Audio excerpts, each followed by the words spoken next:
bagi penderita kanker. Yang mana ayo? Nah, yang ini nih jawabannya teman-teman. Obat penghilang rasa sakit bagi penderita kanker. Atau bisa disebut juga sebagai Samario. Oke teman-teman, pertanyaan terakhir. Bagaimana ciri energi listrik yang dihasilkan oleh pembangkit listrik tenaga nuklir? Apakah dia jadi ramah lingkungan? Atau dia merusak lingkungan nih? Yang mana ayo? Iya, energi listrik yang dihasilkan oleh PLTN bersifat ramah lingkungan. Selain itu, harganya juga lebih murah. Gimana teman-teman? Seru kan belajar radiasi bersama Kak Egi dan Nusati? Nantikan petualangan kami berikutnya ya. Bye!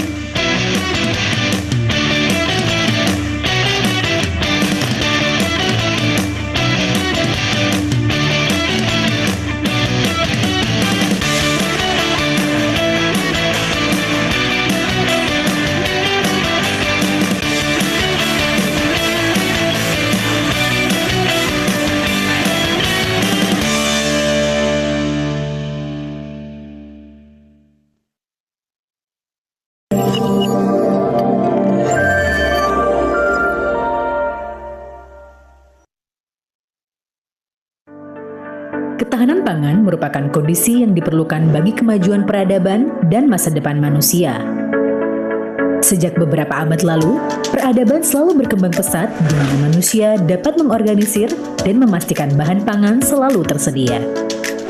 1000 tahun lalu, bumi hanya dihuni oleh sekitar 300 juta orang. 500 tahun kemudian, angkanya diperkirakan naik menjadi 500 juta orang. 200 tahun lalu, jumlah penduduk dunia kembali meningkat menjadi 1 miliar.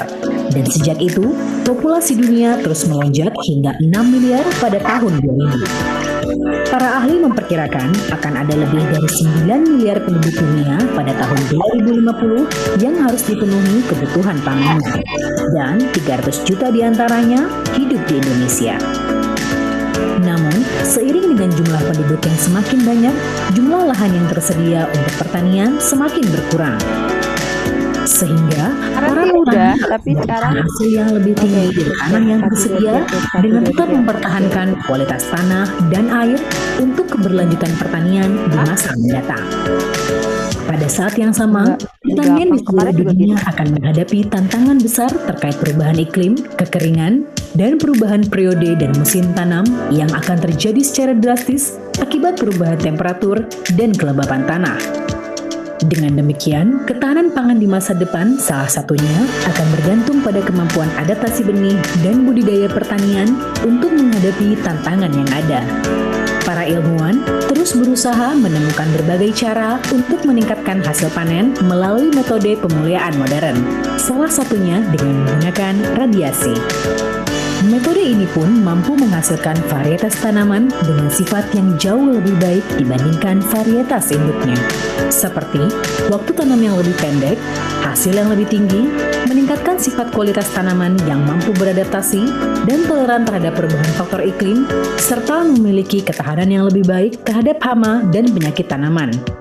Untuk menghasilkan mutasi tanaman yang diinginkan, biji atau bagian tanaman lainnya dipaparkan dengan radiasi pengion, seperti sinar gamma. Benih yang telah diradiasi kemudian ditanam dan diseleksi untuk mendapatkan karakteristik yang diinginkan. Tanaman hasil seleksi kemudian ditanam selama beberapa generasi untuk menghasilkan tanaman yang homogen atau seragam. Tanaman mutan tersebut selanjutnya diuji di beberapa lokasi di Indonesia, bersama dengan varietas induk dan varietas kontrol untuk mengetahui daya adaptasi dan kestabilan hasilnya, sebelum akhirnya dilepas ke masyarakat. Walaupun diradiasi, para petani dan konsumen tidak perlu merasa khawatir. Proses ini tidak meninggalkan sisa radiasi pada bahan pangan. Proses ini juga telah digunakan oleh lebih dari 70 negara di dunia, seperti Cina, Brasil, Mesir, Jepang, Thailand, Vietnam, Amerika Serikat, Inggris, Rusia, termasuk Indonesia. Teknik mutasi radiasi telah digunakan untuk menginduksi mutasi secara aman dan meningkatkan keragaman genetika tanaman seperti padi, kedelai, kacang tanah, kacang hijau, sorghum, gandum, dan sebagainya. Metode pemulihan tanaman merupakan salah satu solusi pemenuhan kebutuhan pangan yang berkontribusi pada masa depan pertanian Indonesia yang lebih cerah.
Pada tanggal 5 Desember 1958 dibentuklah Dewan Tenaga Atom dan Lembaga Tenaga Atom berdasarkan Peraturan Pemerintah Nomor 65 Tahun 1958. Yang hendak kami perlihatkan ialah bukan daya destruktifnya yang menimbulkan malapetaka, melainkan penggunaannya untuk tujuan-tujuan yang membawa manfaat bagi kehidupan manusia.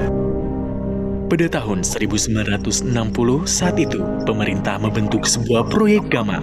Hal ini merupakan sebuah langkah besar Indonesia dalam pengembangan teknologi atom. Ditandai dengan peletakan batu pertama oleh Presiden Soekarno dalam pembangunan reaktor atom Indonesia yang dinamakan Training Research Isotope Production by General Atomic di kawasan Taman Sari, Bandung pada tanggal 9 April 1961. Peristiwa lain yang terjadi pada tahun 1961 adalah diresmikannya perangkat subkritik yang dikirimkan Soviet ke Indonesia. Reaktor Triga Mark II memasuki fase kritis pertama kalinya pada tanggal 10 Oktober 1964 dan diresmikan oleh Presiden Soekarno pada 20 Februari 1965. Instalasi ini digunakan untuk penelitian dan latihan fisika reaktor dan fisika inti, serta memproduksi isotop-isotop radioaktif dan mulai melakukan kegiatan ekspornya pada tahun 1971 ke Singapura. Seiring berjalannya waktu, Lembaga Tenaga Atom pun berkembang menjadi Badan Tenaga Atom Nasional. Pada tahun 1965, Presiden Soekarno meletakkan batu pertama di gedung reaktor IRT 2000 yang berlokasi di Serpong, Banten. Namun sayangnya, proyek ini tak sempat dilanjutkan. Pada tahun 1972, mulai suatu proyek kasih padi di bawah supervisi Dr. Knut Mikkelsen. Benih yang diuji coba adalah pelita satu persatu pada dosis 0,2 kg dan 0,3 kg. 2 tahun setelahnya, yaitu akhir tahun 1974, reaktor Kartini mulai dibangun. Reaktor yang dibangun oleh para teknisi dan para ahli dalam negeri ini bertujuan untuk dapat mengembangkan pendidikan dan pelatihan dalam bidang kenukliran. Reaktor Kartini merupakan reaktor jenis Triga dengan desain reaktor tipe kolam 250 kW dengan daya operasi 100 kW. Reaktor Kartini mencapai kondisi kritisnya pada 25 Januari 1979 dan diresmikan oleh Presiden Soeharto pada 1 Maret 1979. Kegiatan Litbang Pemuliaan Tanaman yang telah berjalan sebelumnya telah berhasil menghasilkan benih padi mutasi radiasi atomita pertama pada tahun 1982, disusul dengan varietas Atomita 2, 3, dan 4. Presiden RI Soeharto kembali meresmikan Kompleks Penelitian Tenaga Atom pada tanggal 8 Desember 1983 yang terdiri dari Pusat Penelitian, Pusat Aplikasi Isotop dan Radiasi, Pusat Eksplorasi Pengolahan Bahan Nuklir, dan Pusat Dosimetri dan Standarisasi Kalibrasi. Presiden Soeharto meresmikan beroperasinya reaktor serbaguna GA Siwa Besi dan instalasi elemen bahan bakar nuklir di PPTA Serpong pada tanggal 20 Agustus 1987. Peristiwa ini menandai dimulainya program nuklir Batan menuju persiapan pembangunan PLTN. Pada tahun yang sama juga, Departemen Kesehatan Republik Indonesia menyetujui penggunaan iradiasi pada bahan pangan, meliputi 3 komoditas komersial, rempah-rempah, umbi-umbian, dan biji-bijian. Pada awal Agustus 1995, teras RSG GA Siwa Besi telah sepenuhnya diisi oleh elemen bakar dan elemen kendali produk Pusat Elemen Bakar Nuklir. Kondisi ini disebut sebagai teras Indonesia penuh, yang menggambarkan prestasi tinggi putra Indonesia di bidang teknologi nuklir dan sebagai modal dasar dalam menghadapi era PLTN. Seiring berjalannya waktu, Badan Tenaga Atom Nasional pun mengalami perubahan nama menjadi Badan Tenaga Nuklir Nasional berdasarkan keputusan Presiden nomor 197 tahun 1998. Pada tahun 2000, Batan mulai mengembangkan pembangkit listrik tenaga mikrohidro yang lebih dikenal dengan Proyek Bribin. Proyek ini adalah bentuk kerjasama Indonesia dengan Jerman yang dimotori oleh Batan dan Universitas Karlsruhe, Jerman. Proyek ini diresmikan oleh Presiden Susilo Bambang Yudhoyono pada tanggal 6 Desember 2004. Di tahun yang sama, reaktor Triga Mark II yang semula berdaya 1000 kW di-upgrade menjadi 2000 kW dengan tujuan meningkatkan kemampuan produksi radioisotop dan kemampuan penelitian. Dengan penaikan daya tersebut, reaktor Triga Mark II diubah namanya menjadi reaktor Triga 2000 Bandung. 4 tahun setelahnya, Batan ditetapkan sebagai mitra IAEA untuk Center for Security Culture and Assessment atau Pusat Budaya Keamanan dan Keselamatan Nuklir pada 29 September 2014. Di tahun yang sama, Indonesia mendapatkan penghargaan tertinggi dalam bidang para kohos, dan para Serpong udah siap loh. yang diberikan langsung oleh Direktur Jenderal IAEA Yukiya Amano kepada Duta Besar Indonesia Rahmat Budiman. Setahun setelahnya, yaitu pada tanggal 23 Januari 2015, Direktur Jenderal IAEA Yukiya Amano secara resmi menunjuk Batan sebagai Collaborating Center for Research and Development and Capacity Building in Non-Destructive Diagnostic, Testing, and Inspection Technology. Halo, para kohos.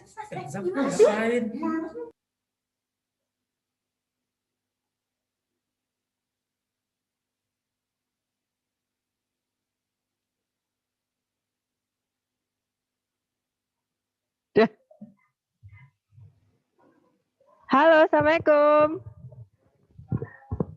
Halo, selamat pagi. Selamat pagi. Pak Sarju, Pak. Pagi. Pagi. Halo. Halo. Selamat pagi dari Malaysia. Selamat pagi dari Malaysia. Halo semuanya. Halo. Halo.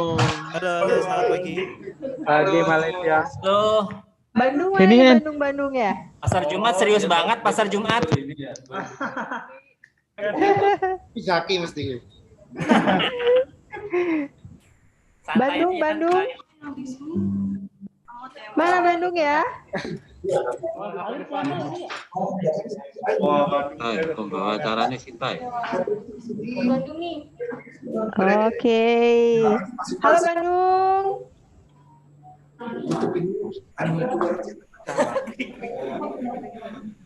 Bandung mana Bandung? Silakan respon Bandung. Halo Bandung. Halo Bandung. Halo Bandung. Halo Bandung. Selamat pagi Bandung, Mbak semuanya. Yana. Selamat pagi. Masih sibuk ya? Dengaran enggak ya dari Jogja? Kedengaran, Bang. Nah, ada sono. Genwun.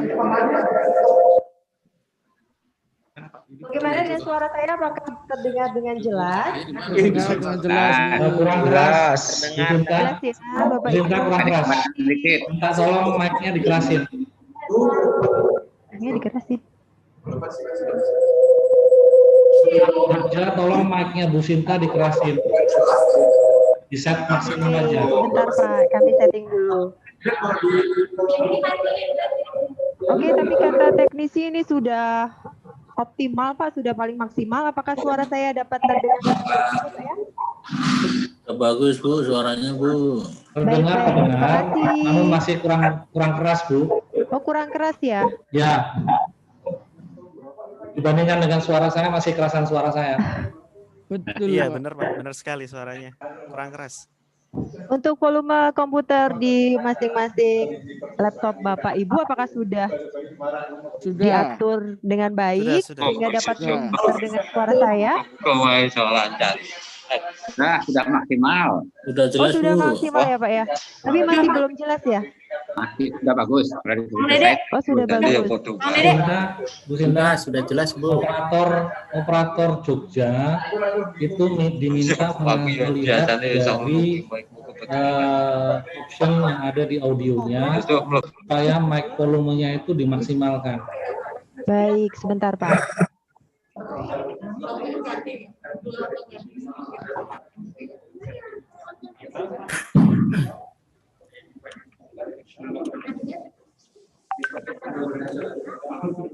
Jangan di set otomatis.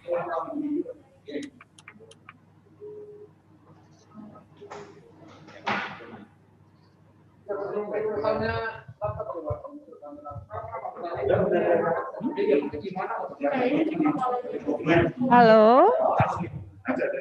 Suara saya sudah terdengar dengan jelas. Ini Jelas. Dari Malaysia Oke, juga sekarang jelas. sudah jelas ya. Jelas sekali. Baik, terima kasih. Jelas. Oh gitu. Tapi ini belakangnya itu. Oh, ini koyo joy gini. Iya. Atau ditaruh di belakang muntunya, di atas muntunya. Di atas muntunya. Untuk, nah, masih melorot itu. Dan ini kupingnya jadi ada teknisi ya Pak ini. Oke, cek lagi sekali lagi. Apakah Ya, suara saya sama. dapat terdengar dengan jelas Bapak Ibu? Oke Bu, jelas. Baik, terima kasih.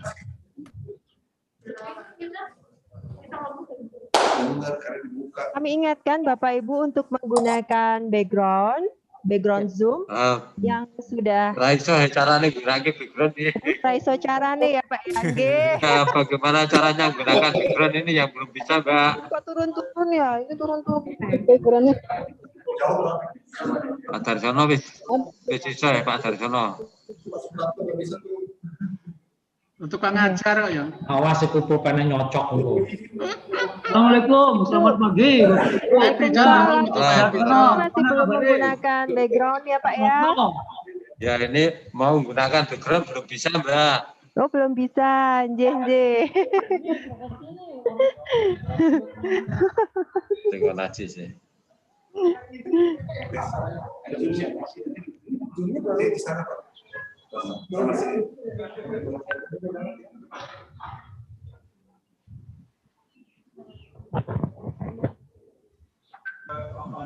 Oke ya, aku ke situ dulu ya. Udah, aku situ dulu ya. Matiin dulu aja deh. Tuh.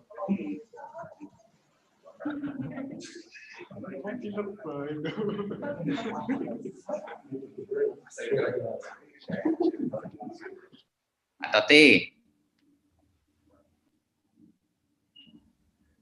Siapa? Ternyata backgroundnya nggak bisa di rumah. Warnanya terlalu hijau, jadi nggak ditolak lagi sama komputernya. Komputernya tuh serba salah. Dikasih hijau nggak mau, dikasih beragam tidak mau. Jadi hijaunya harus pas. Hijau saya kan terlalu tua ini, jadi nggak bisa. Nggak apa-apa lah. Jadi Nggak apa-apa Pak, biarin aja. Background. Assalamualaikum Pak Efrizal. Salam. Pak Putih. Yuk, Pak. yo, pada mawang silakan. Bapak Ibu sekalian, terima kasih gabungannya. Assalamualaikum Pak Efrizal, Salim PSTPM. Salam. Sehat semua. Alhamdulillah. Alhamdulillah Ini sehat. aku juga nggak tahu ini cara ganti background gimana ini kalau HP. HP.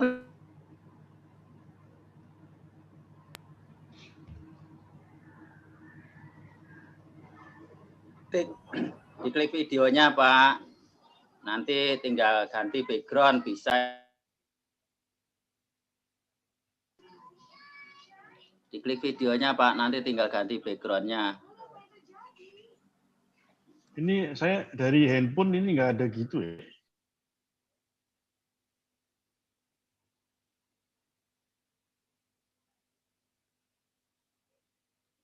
Dipilih virtual backgroundnya Pak.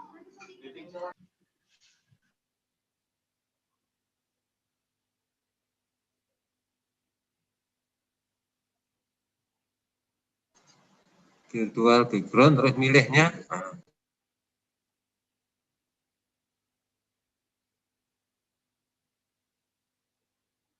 Milih gambar yang udah diberikan.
Pas keluarnya, oh. Oke.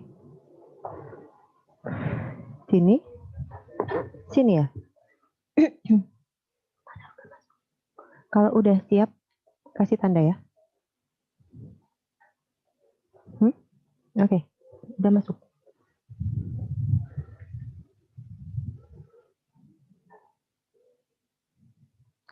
Okay, ladies and gentlemen, we are about to begin our opening ceremony.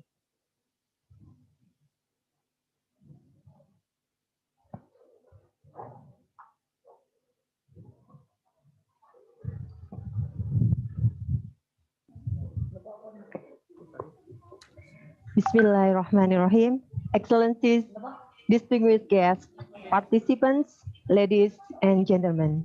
Assalamualaikum warahmatullahi wabarakatuh.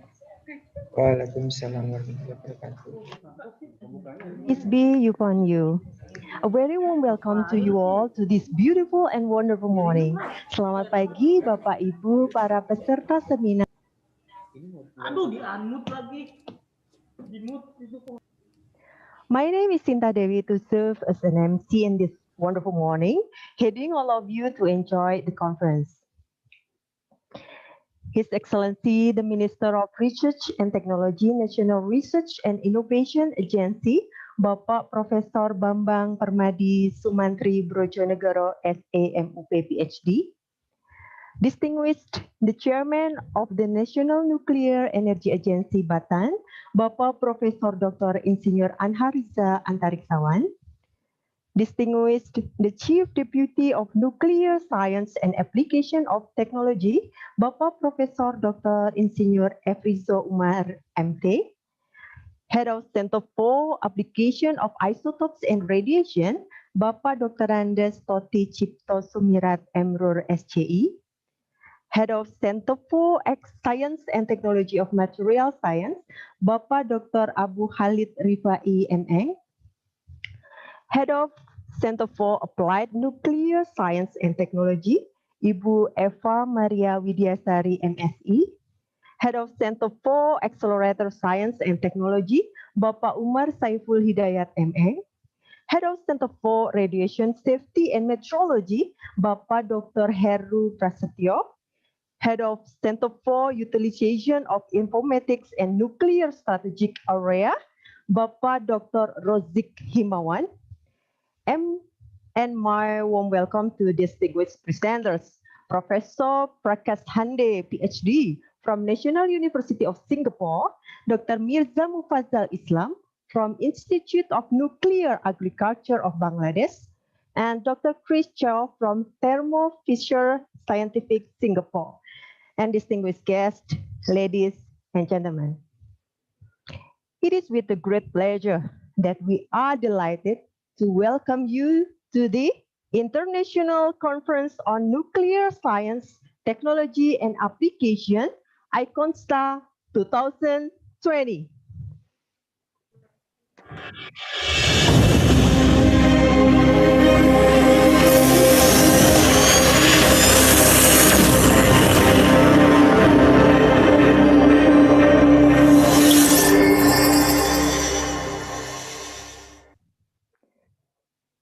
Iconsta 2020 under the theme Empowering Nuclear Science, Technology and Application Toward Industry 4.0.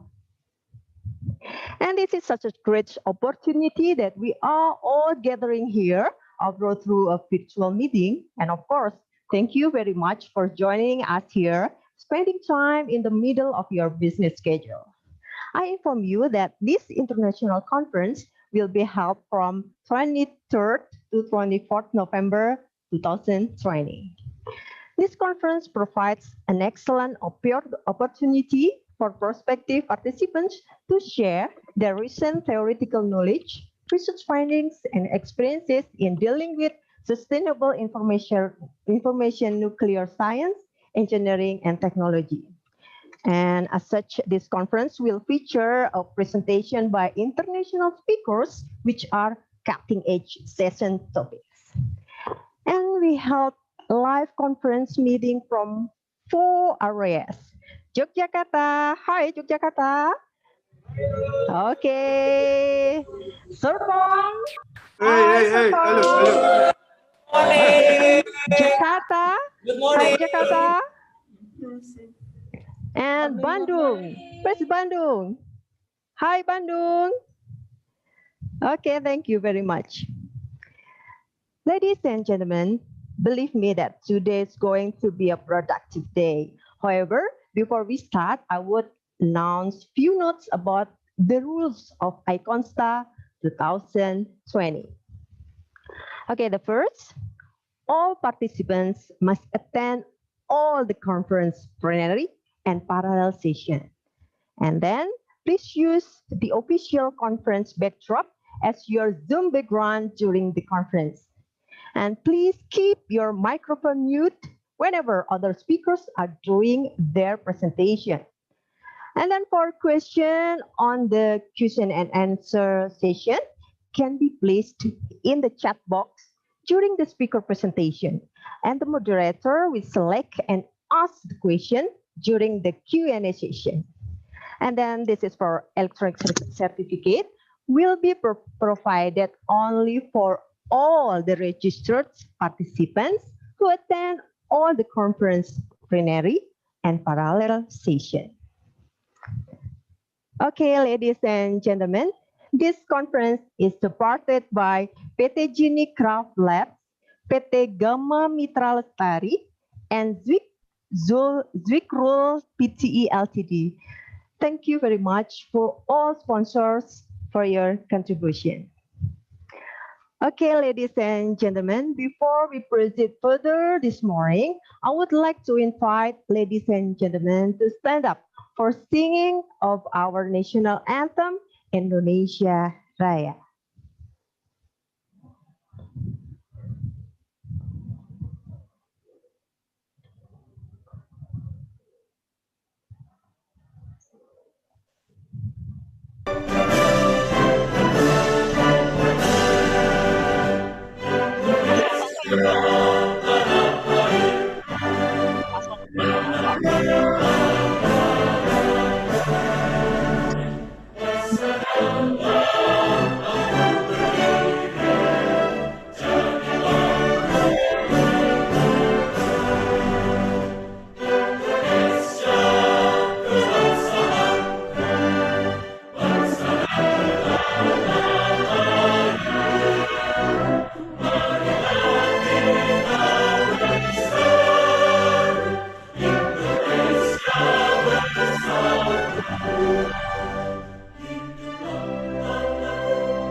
Let's be seated.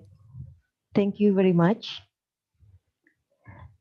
Ladies and gentlemen, to make the program run smoothly today, let us spare a few minutes to say our prayers that will be guided by Bapak Latif Arifuddin.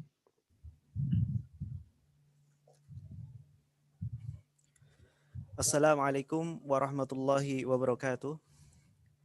Ladies and gentlemen, let us bow our head for a moment, pray to Almighty God, Allah subhanahu wa ta'ala, so that our international conference can be precious to all of us. I will lead this prayer based on teaching of Islam, and those who are not Muslims, you are pleased to pray according to each of your belief. Alhamdulillahi Rabbil Alamin, hamdan yuafi nima'ahu wa yukafi'u mazidah. Ya Rabbana lakal hamd, kama yanbaghi li jalali wajhikal karimi wa adimi sultanik. Allahumma inna nas'aluka salamatan fid din, wa afiyatan fil jazad, wa ziyatan fil ilm, wa barakatan fil rizq, wa taubatan qabla al-maut, wa rahmatan 'inda al-maut, wa maghfiratan ba'da al-maut. Allahumma ighfir lana wa liwalidina wa lil muslimina wal muslimat والمؤمنين والمؤمنات الأحياء منهم والأموات إنك سميع قريب مجيب الدعوات يا قاضي الحاجات. Oh Allah, today, Monday, November 23rd, 2020, in this beautiful virtual place, we gather here to bring about an international conference on nuclear science, technology, and application, Iconsta 2020. The theme is Empowering Nuclear Science, Technology, and Application Toward Industry 4.0. Oh Allah, make this international conference as an useful science assembly, as a medium of sharing useful ideas, knowledge, and experience of scholars, researchers, and students of various disciplines. May the conference we organize today and tomorrow benefit to our life, broaden our knowledge, shine our ideas, and lead us to be successful, productive persons, which in turn will boost dignity of our nation. Oh Allah, guide and bless our heart and our mind with the light of your guidance. Impart your supreme wisdom upon our activities. Help us to speak our mind clearly. Help us to listen to each other, respect each other, love each other, so that we are included to the blessed persons. Oh Allah, protect us from unintended temptation, show us the right path, and give us knowledge and strength to perform good things equally. Show us and make it clear the bad things and give us knowledge and strength to avoid them. O Allah, keep us away from all kind of dangers and disease. Give healing to people who are sick and lift the COVID-19 pandemic around the world. O Allah, you are the only one who can fulfill our dua. Allahumma inni a'udzubika minal baros wal junun wal judham wa sayyi'il asqam. ربنا آتنا في الدنيا حسنة وفي الآخرة حسنة وقنا عذاب النار سبحانك ربك رب العزة عما يصفون وسلام على المرسلين والحمد لله رب العالمين آمين يا رب العالمين. Thank you very much.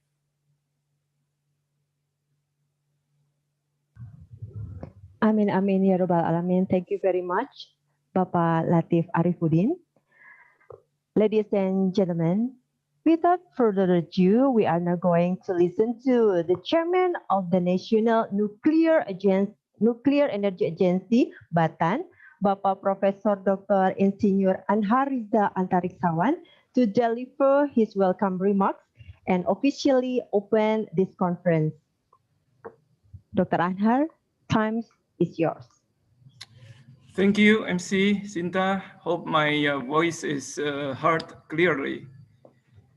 The Honorable Minister of Research and Technology, Head of National Agency for Research and Innovation, Republic of Indonesia, Professor Bambang Brojonegoro, will join us later on. Distinguished Deputy Chairman for Science and Technology Application of National Nuclear Energy Agency of Indonesia, Batan, Professor Evrizon Umar. Distinguished keynote speakers, Professor Dr. Prakash Hande from National University of Singapore, Dr. Tetsuya Yamaki from National Institute for Quantum and Radiological Science and Technology of Japan, Dr. Mirza Mufazal Islam from Institute of Nuclear Agriculture, Bangladesh, Professor Dr. Muhayatun Santoso and Professor Dr. Ridwan from National Nuclear Energy Agency of Indonesia, Batan. Distinguished invited speakers that will join in the several parallel sessions, distinguished colleagues from Batan, distinguished participants, ladies and gentlemen. Assalamualaikum warahmatullahi wabarakatuh and very good morning. First of all, on my behalf, I welcome you to the International Conference on Nuclear Science, Technology and Application, a virtual conference which held on November 23rd to November 24th, 2020. This conference is one of activity organized by Batan as part of Nuclear Expo 2020 that is held for celebrating 62 years old of Bataan. Moreover, the Nexpo is presented in conjunction with Indonesia Innovation Expo, national event to celebrate National Technology Awakening Day 2020. Ladies and gentlemen, we are really honored to organize this conference, as more than 300 registered participants, 5 keynote speakers, and 9 invited speakers from across the world are participating in this event.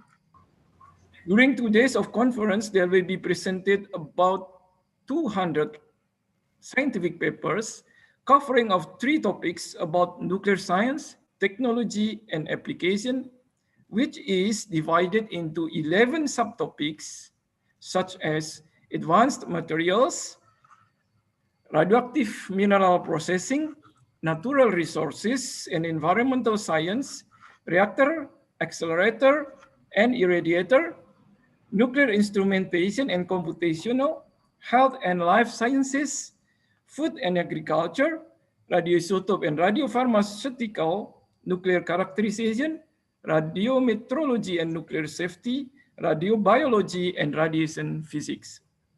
The number of participants for each topic is evenly distributed, with 33% of participants on the topic of nuclear science, 37% of participants on the topic of nuclear application, and 30% of participants in nuclear technology. Ladies and gentlemen, nuclear science and technology is an exciting and rewarding field. It enables us to contribute to well-being and prosperity of our own countries and of the whole world. The National Nuclear Energy Agency, Batan's primary objective is to bring the benefits of nuclear science and technology to all humankind needs, while minimizing the associated risk. Trends over the coming decades indicate a growing world economy, a continuing rise in population, and increasing pressure on the environment. The rising demand for low carbon emitting energy supplies to fuel sustainable development is likely to have a strong impact on the research and development and also innovation activity on nuclear technology, as it could lead to substantial growth in the use of nuclear technology and application, and correspondingly increased concern about the associated risk.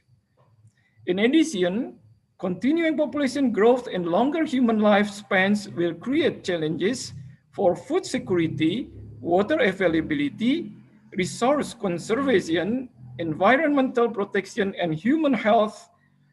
These are problems area which nuclear application and technology can address. In health sectors, for example, the application of nuclear technology is known to have an important role, from the process of diagnosis to good therapy. In the food sector, nuclear technology applications have the ability to increase production and manage storage. In the field of environmental management, the application of nuclear technology is used both in monitoring and evaluating level of air pollution, water, and other environmental contaminants.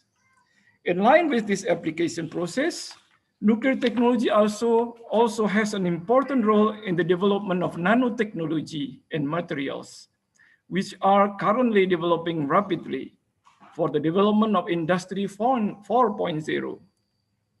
Technology in the accelerator field also has an important role in increasing the capacity building of human resources and the use of accelerator application related to industry such as food and health. Mineral processing technology such as rare earth metal management is also good opportunity for further development. The increasing interdisciplinary nature of science and technology will provide opportunities for Batam to develop partnerships with a range of stakeholders to advance nuclear research and development and innovation. not only collaborating with other stakeholders, the integration of nuclear science and technology with other technology should be foreseen to maximize the superiority of each technology and in turn, producing highest quality of technology. The Industry 4.0 is marked by fast changes in technology and even disruptive in the certain area. Unprecedented situation due to global pandemic COVID-19 has given us the lesson to the new normal lifestyle that needs the new technology adaptable to the new normal era.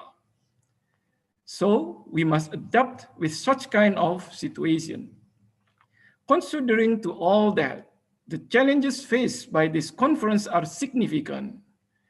Could we offer the nuclear science and technology that could be adaptable in the era of Industry 4.0 or even anticipating era of Society 5.0? Distinguished ladies and gentlemen, before I end my opening remarks, as requested by the organizing committee, and by saying Bismillahirrahmanirrahim, I declare this International Conference on Nuclear Science, Technology, and Application is formally opened. I wish you a very interesting and fruitful deliberation during this 2 days conference, and of course, successful conference. I look forward to learn about the impactful outcomes of this conference. Last but not least, I would like to again express my sincere gratitude to Minister of Research and Technology, Head of National Agency for Research and Innovation, for attending and delivering speech in this conference. I'm sure Minister's speech will be enlightening and motivating us to create more innovation. My thanks also go to all keynote speakers for your willingness to share your experience in this conference. To all participants, I thank you as well. My highest appreciation to the organizing committee for your hard and smart works in preparing and conducting this conference. At the same time, I apologize for all of the inconvenience probably happened during this conference. I thank you, stay safe and healthy. Wassalamualaikum warahmatullahi wabarakatuh. Waalaikumsalam. Waalaikumsalam warahmatullahi wabarakatuh. Thank you very much, Bapak Profesor Dr. Anhariza Antariksawan, for the welcome remarks and officially open this Iconsta 2020. Ladies and gentlemen, I hope you are enjoying this occasion so far. And we are now continuing our meeting to the next agenda, that is to hear our first keynote speaker, which will be delivered by Professor Prakash Hande, PhD, from National University of Singapore. The keynote speech will be moderated by Bapak Dr. Andes Toti Cipto Sumirat Emrur, SCI. Before we go into the presentation, I will read the curriculum vitae of our moderator, Dr. Andes Toti Cipto Sumirat Emrur, SCI. Toti Cipto Sumirat is Head of Isotopes and Radiation Application, National Nuclear Energy Agency of Indonesia, Batam. He obtained his master's degree at the University of New England, Armidale, Australia. Previously, he is active as Senior Researcher of Isotopes and Radiation Application, National Nuclear Energy Agency of Indonesia, Batam. His research interest is animal reproduction and nutrition. He achieved patent-granted method of detecting livestock reproduction by RIA, radioimmunoassay progesterone, in 2018 and 2016, entitled Developing Fasciolosis Patient Using Radiation Methods for the Prevention of Liverworm in Livestock. Okay, Dr. Andes Toti Cipto Sumirat, now the time is yours. Thank you very much, Sinta. It was a very good introductory for me. Assalamualaikum warahmatullahi wabarakatuh. Waalaikumsalam warahmatullahi wabarakatuh. Good morning, distinguished participants. of the Iconsta 2020, especially to the distinguished Chairman of Batan and distinguished all Deputy Chairman Batan. Once again, I would like to welcome you all to this important conference of nuclear science and technology applications. Thank you for the opening remarks, Mr. Chairman of Batan, Professor Antariksawan. It was really enlightening all of us, and hopefully during this symposium, we will all get what is already expected by you. It is my honor to be the moderator for this important in nuclear technology and applications. In the first sessions, as already mentioned previously by Sinta, I will be moderating of three important people who have been involved in the world of developing science and applications of nuclear technology.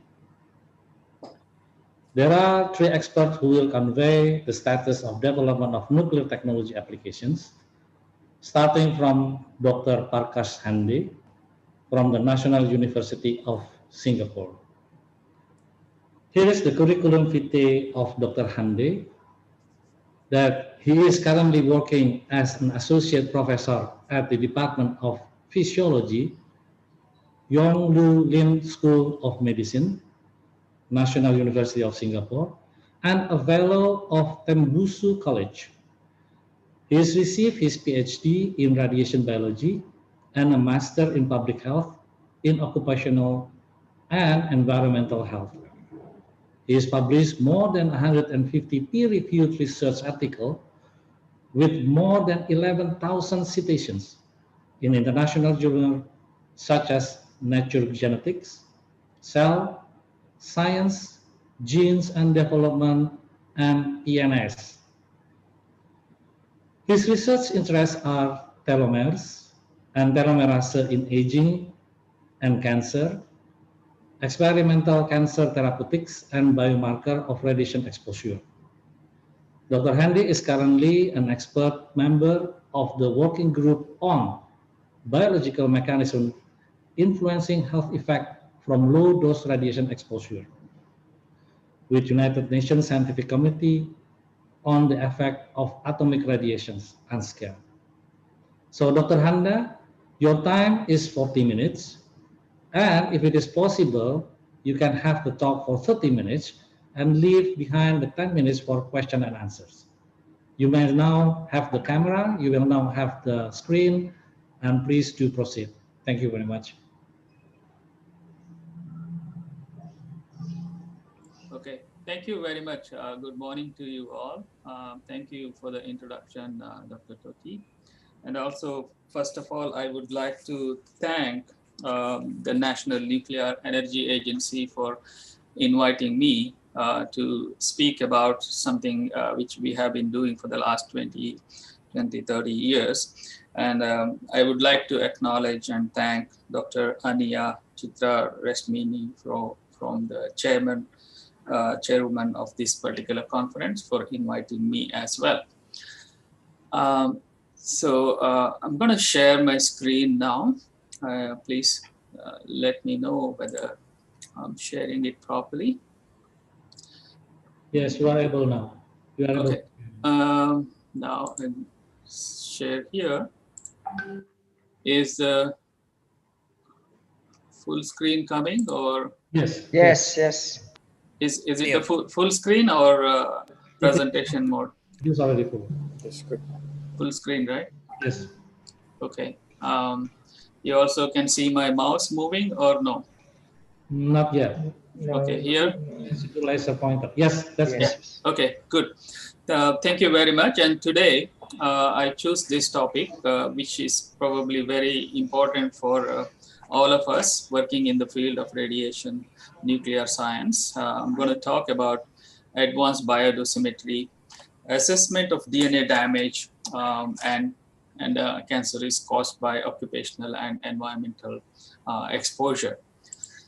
To start with, I'm just going to give you the outline, a background information, and then our work on retrospective dosimetry, And then we have occupational exposures, biomarker identification, biological effects of ions, and living in space project in collaboration with National Institute of Radiological Science in Chiba. Okay. So I'm sure many of you may not need introduction to nuclear science and radiation physics and other aspects. I'm going to go straight to the biological effects of radiation and why do we need biomarkers of exposure. To briefly introduce the effects of ionizing radiation on a living organism. And many of us who are working in radiation biology, we know that the radiation affects the whole organism. Phenotypical changes may occur. Sometimes the effects can be transmissible to the next generation. And then there are reproductive effects as well. Radiation can also affect organs or tissues. Mainly, we know by Hiroshima studies and Chernobyl experiences that radiation can induce cancers in the long-term survivors. And then radiation can damage individual cells as well. Chromosomal aberrations, cell killing, and then transformation. The DNA molecules can also get affected by radiation. For example, in this case, there will be primary lesions produced. The radiation can also influence DNA repair mechanisms. So let's look at why we need biomarkers or bioindicators of exposures. I'm showing you here one diagram we always use in marker identification. The exposure and disease outcome has many opportunities for us to develop biomarkers. I'm sorry, I'm being, explaining here about the biology part of nuclear science and applications. Okay, so when I say that, and this particular approach is very useful in any type of occupational or environmental exposure conditions as well. Okay, so what are these opportunities for us? So if there is an action of exposure, exposure can affect at different levels: internal dose, target tissue dose, early biological effects, and then we have altered structure and function, finally the disease outcome. Okay, this is the process which happens whenever a cell or an organism or a human being exposed to any type of environmental contaminants. Okay. So where we can develop bioindicators or biomarkers? At all these stages, we can have markers. Okay, but ultimately, the ones we are interested is here in the enlarged thing here, early biological effects, and then we have altered structure and function. Okay, so once we reach disease outcome, it's going to be more of managing the disease and managing the effects. In molecular epidemiology, when we talk about developing markers, there are several aspects. I'm not going to go into detail. The previous slide is just modified here to show you where we can have some of these markers develop. So in our radiation exposure situation, we can measure about internal dose by physical dosimetry if we know.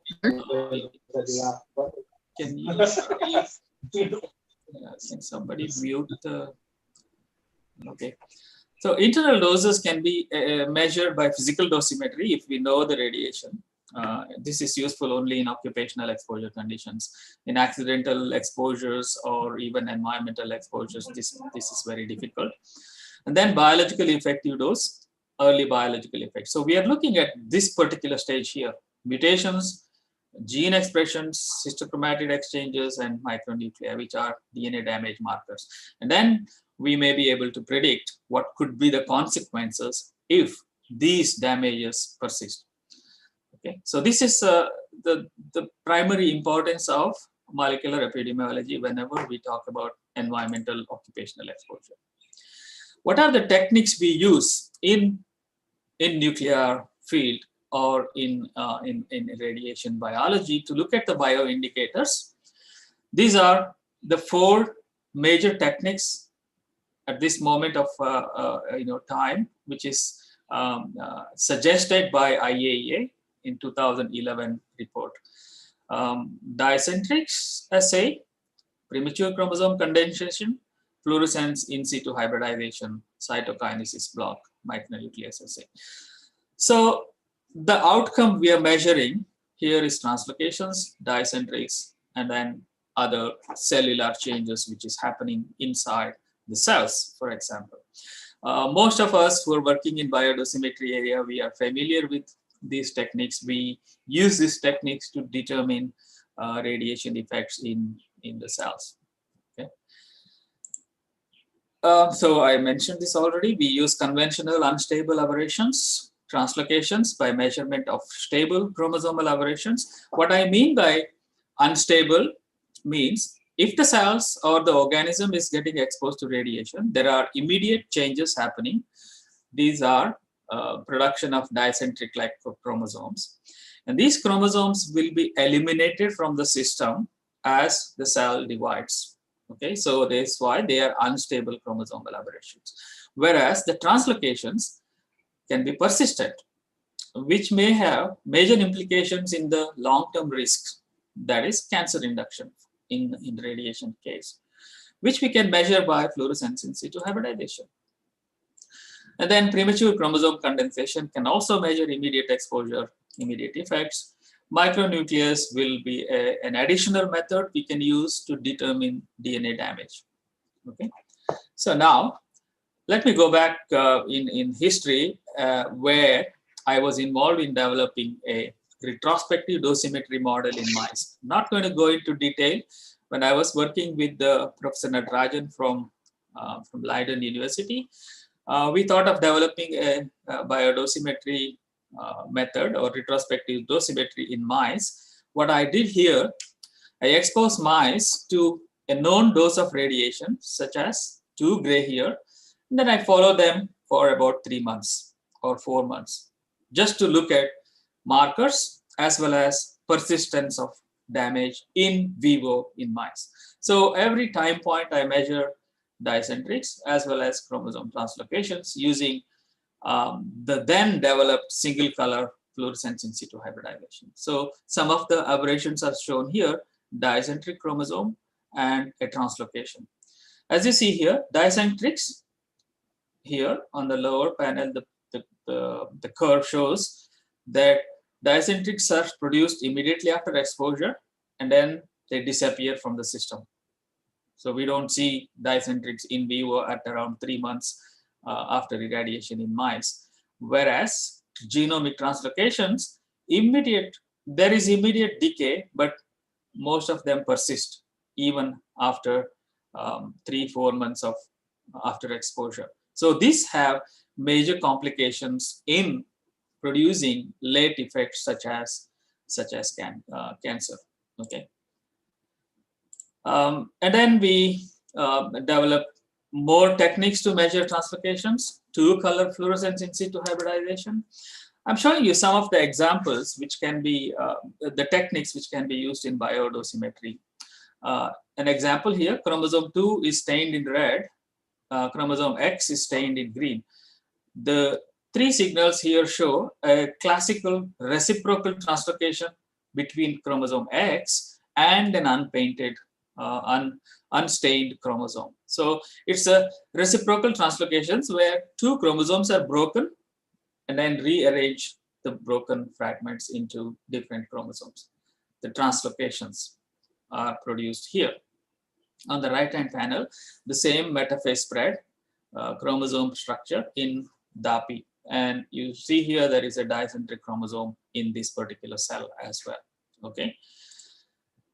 And then we have complex chromosomal aberrations.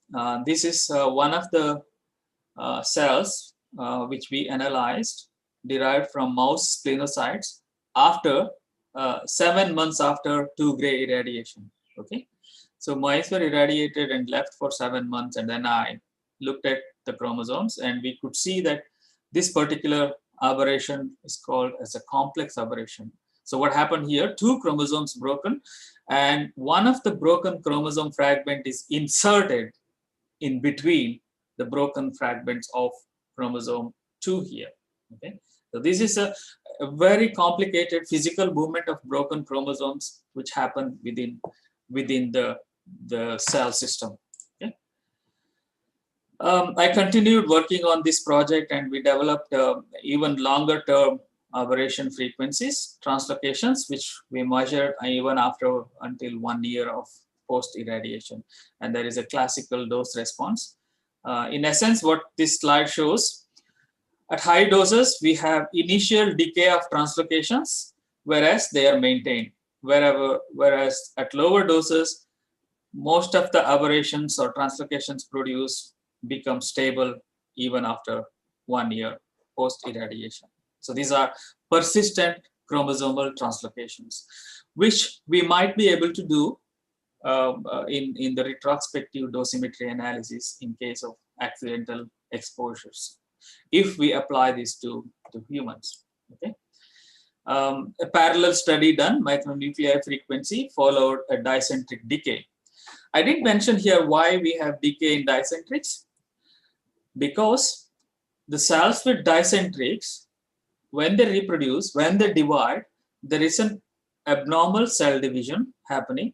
So there is a chromosomal missegregation. Therefore, the cell with heavily damaged cells will die. Okay.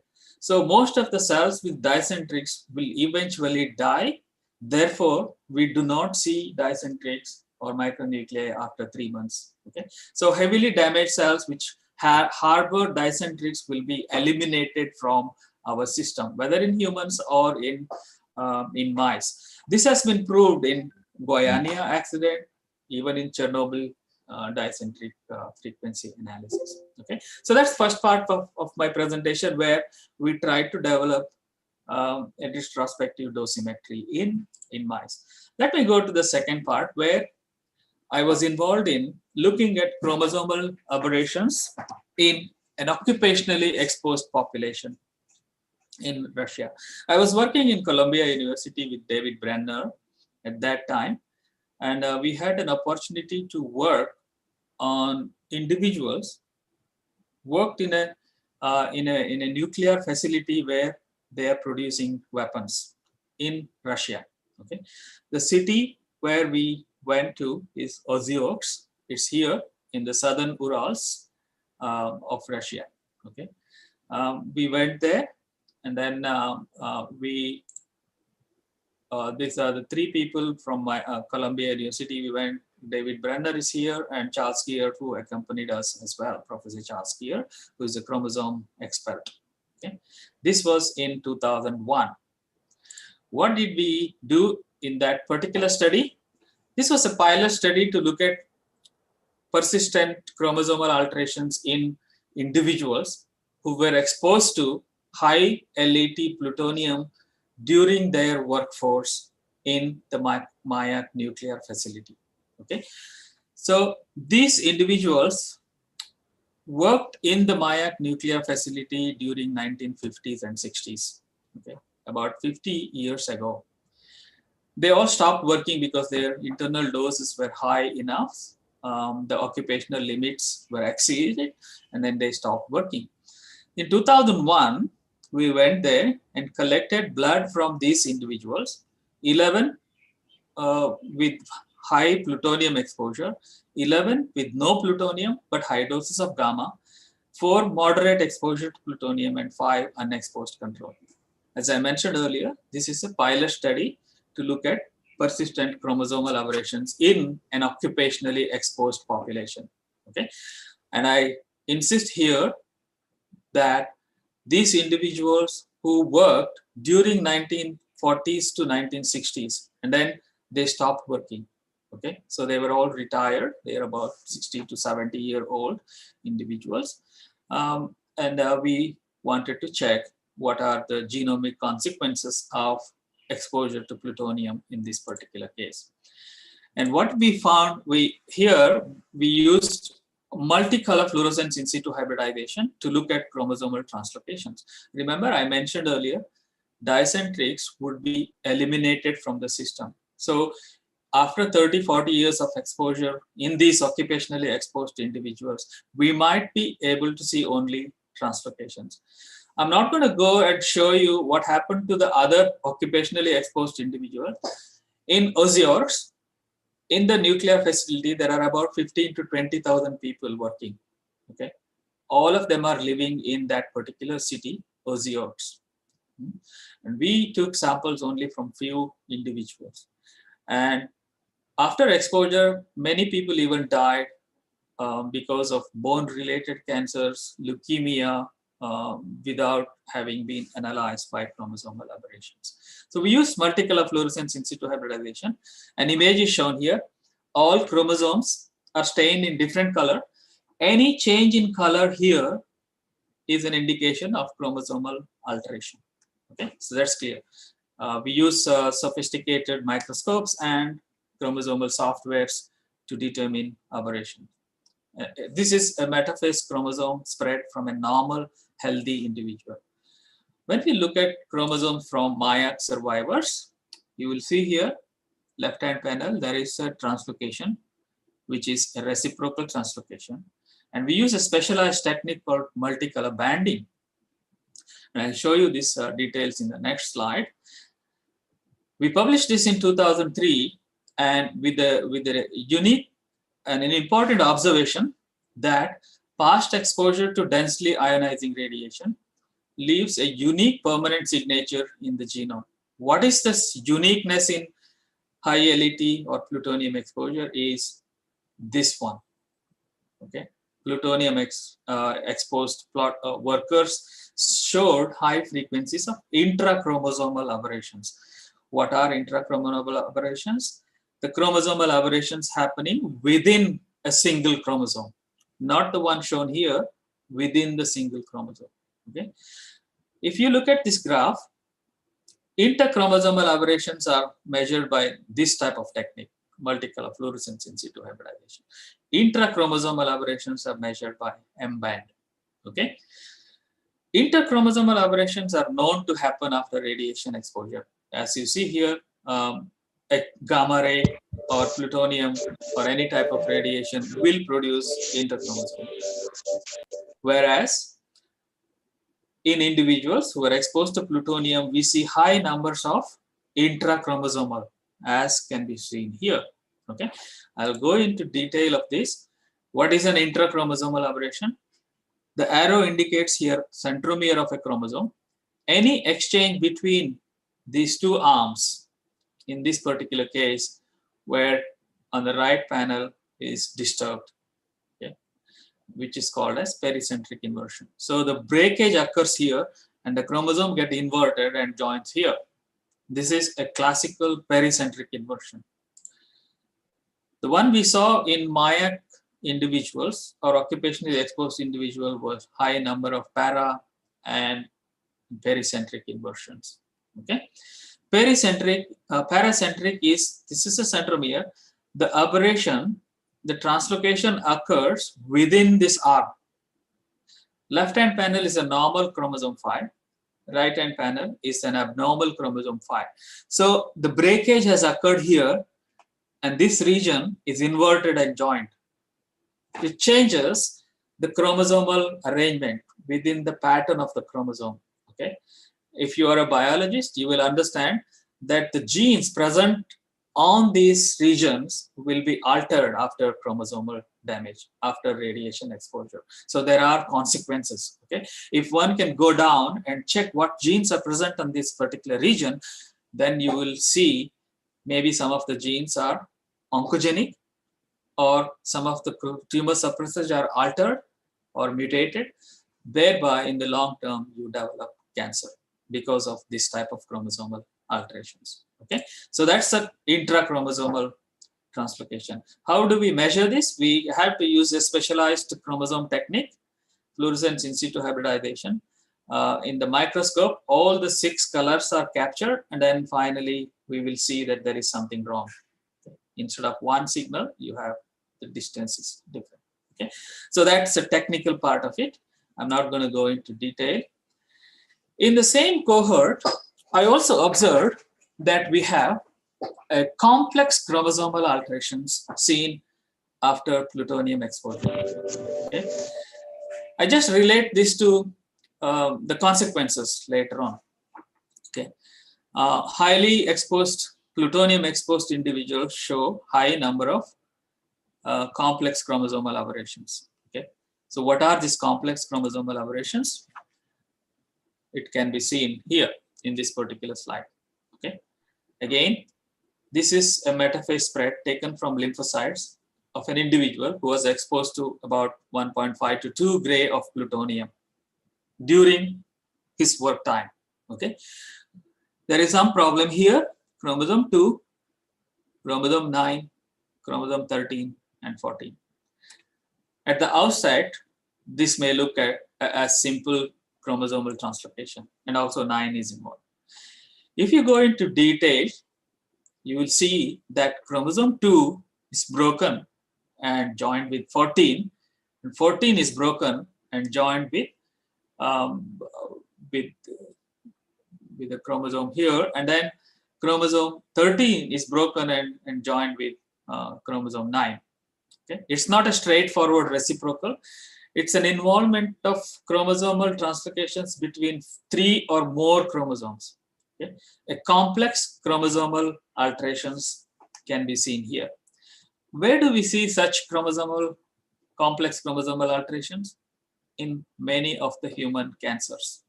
Okay, such chromosomal alterations, complex aberrations, are mostly seen in cancer patients or in cancer cells. So imagine this particular individual may develop cancer in the subsequent years. Okay, so what I have shown you here is the data from occupationally exposed individuals who were exposed 30-40 years ago during 50s, and these aberrations are present in 2001, that is 30-40 years after plutonium exposure. Okay, high LET irradiation produces a unique signature in the cells. Then I moved to Singapore, and then we wanted to develop a different biomarkers, and where I used and this particular approach. We used a multi-parametric analysis because until this point in time, most of the bioindicator or biomarker development were focused on a single technique in a single lab. Okay, so you take blood from healthy individuals exposed to radiation, use one technique to measure radiation biomarker.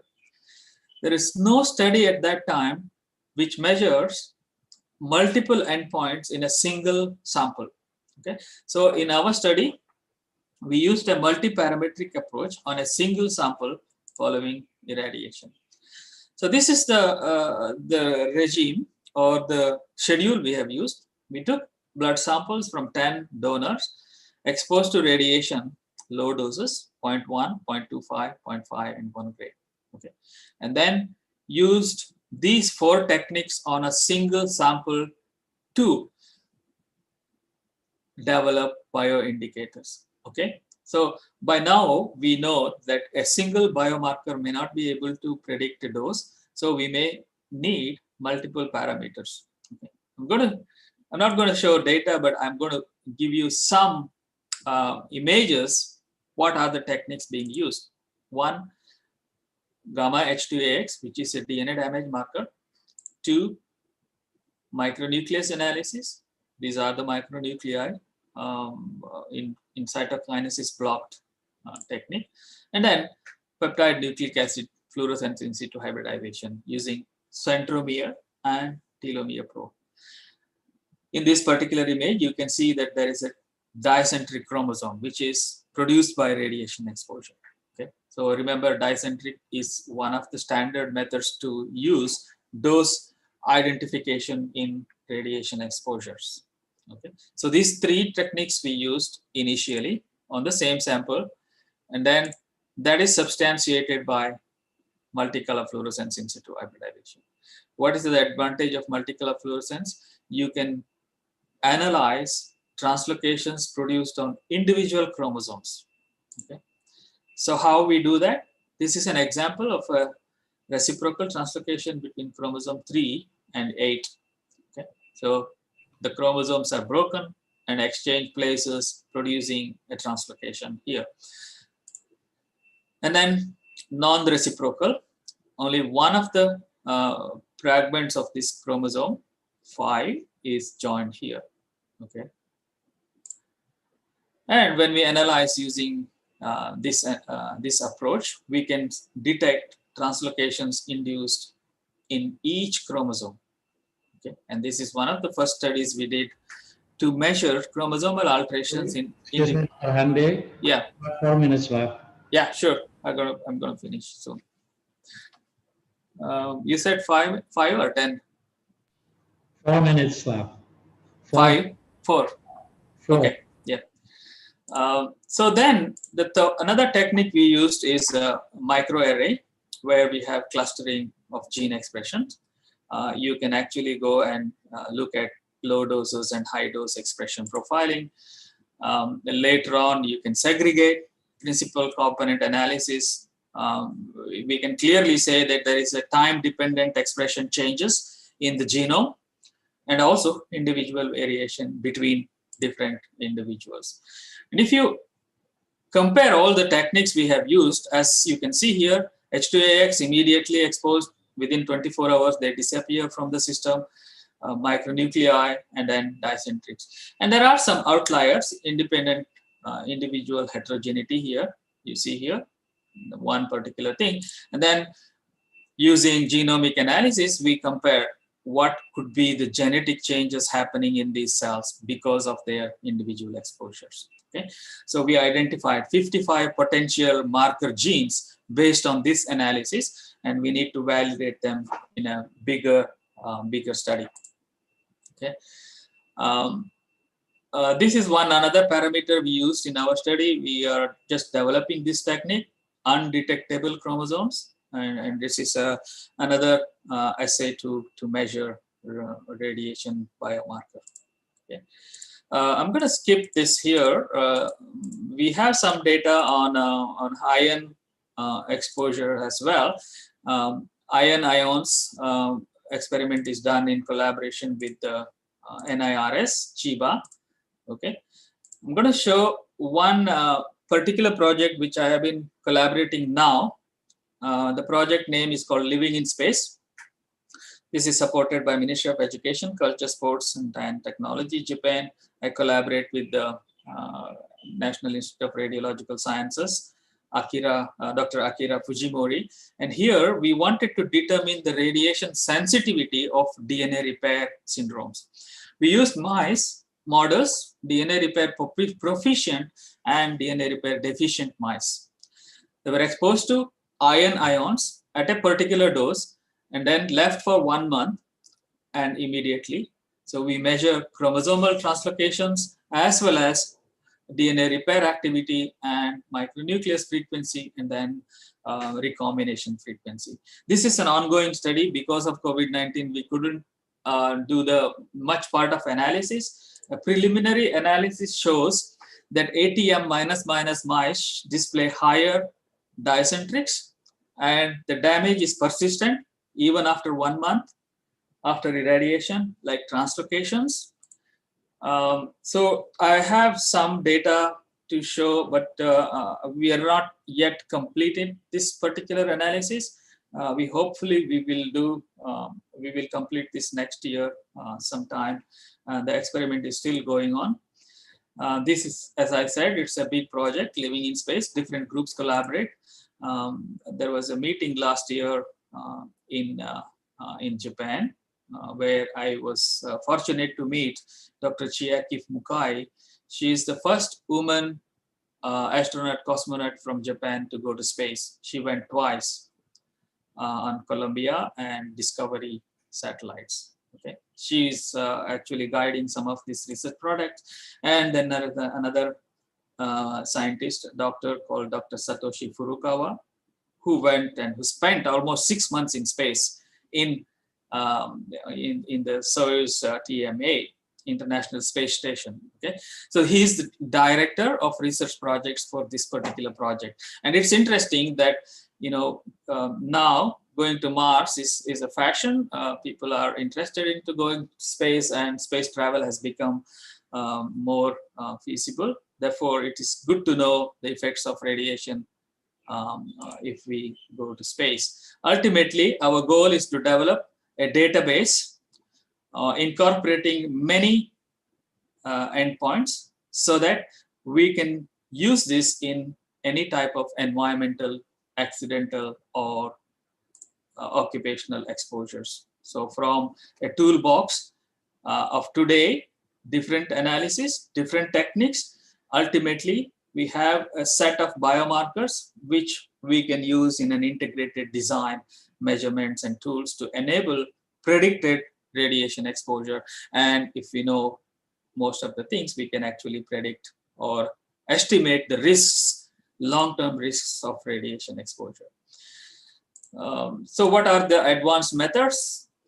We can use peptide nucleic acid, multicolor fluorescence in situ hybridization, multicolor banding, and gene expression profiling. These are not yet mandated by IAEA, but these are additional techniques we can use in biomarker identification.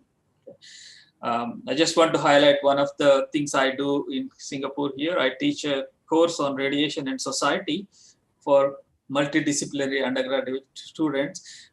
Sometimes I take them to reactor facilities, one in Malaysia, and this one we went to Fukushima Daiichi power plant in 2018. This is just to highlight the education of younger individuals are important in cases of public communication and understanding the radiation risks. Okay. Yeah, acknowledgements. Most of the studies are done by the students in the lab and in collaboration with Oleg Belyakov, Adai Balam Balaji from Oak Ridge in the US. I end here. If you have any questions, I'm ready to ask. Oh, there are already many questions on the screen. Okay, thank you very much, Dr. Hande. It was very enlightened presentations, especially for those who are conducting experiments or research related to radiations to get the new characteristics of living organisms, either plants or microorganisms. Also studying to carry over effect of radiation that has been probably done. And this must be very interesting and fascinating. So there are already some questions that I jot down here from the chat. Okay. And first, probably are you willing to have one by one? Yeah, sure. I mean, if you have time, I can answer probably most of them. Yeah. Okay. So the first one is coming from Dr. Dwi Ramadhani, and she was really asking about until now, the gamma H2AX FOSI analysis seems to be one of the promising marker that can be used for biodosimetry, which can give a result more faster than the centric analysis. Based on your experience, could gamma H2AX will be considered as one of biomarker for biodosimetry process in the futures? Okay, so one of the complications with using gamma H2AX exposure is that any type of, there is a basal expression level in our system. Okay, it's a DNA damage marker. Any type of damage can produce gamma H2A activation. Okay, so that's one problem in using this alone as a dosimeter, biodosimeter for radiation, because it's not necessarily radiation specific. But in addition to other markers, it will be very useful to determine damage immediately after exposure. Okay, so the only disadvantage is within 24 hours, most of these gamma H2AX induced will be eliminated or repaired. Okay. Okay, so it can be used as a marker very soon after irradiation. All right. Okay. Yeah. So that's one thing. And yeah. All right. The second one is coming from Professor Tumisato Miura. Yeah. And the question is very short. Yeah. Does non-reciprocal translocation mean one-way translocations? Yeah, it is. It involves two chromosomes.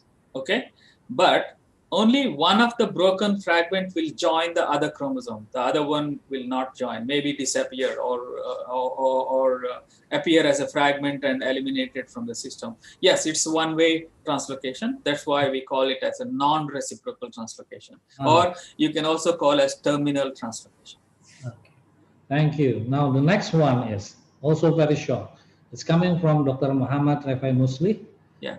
What is the minimal exposure could detect using this biodosimeter?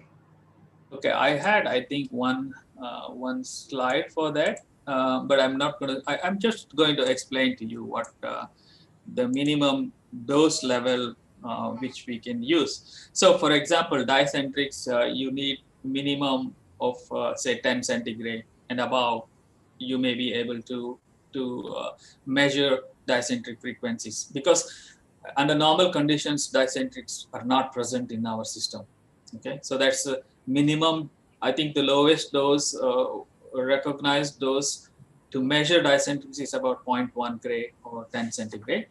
For translocations, we were successful in analyzing from cells which are exposed to 0.25 gray or 25 centigrade.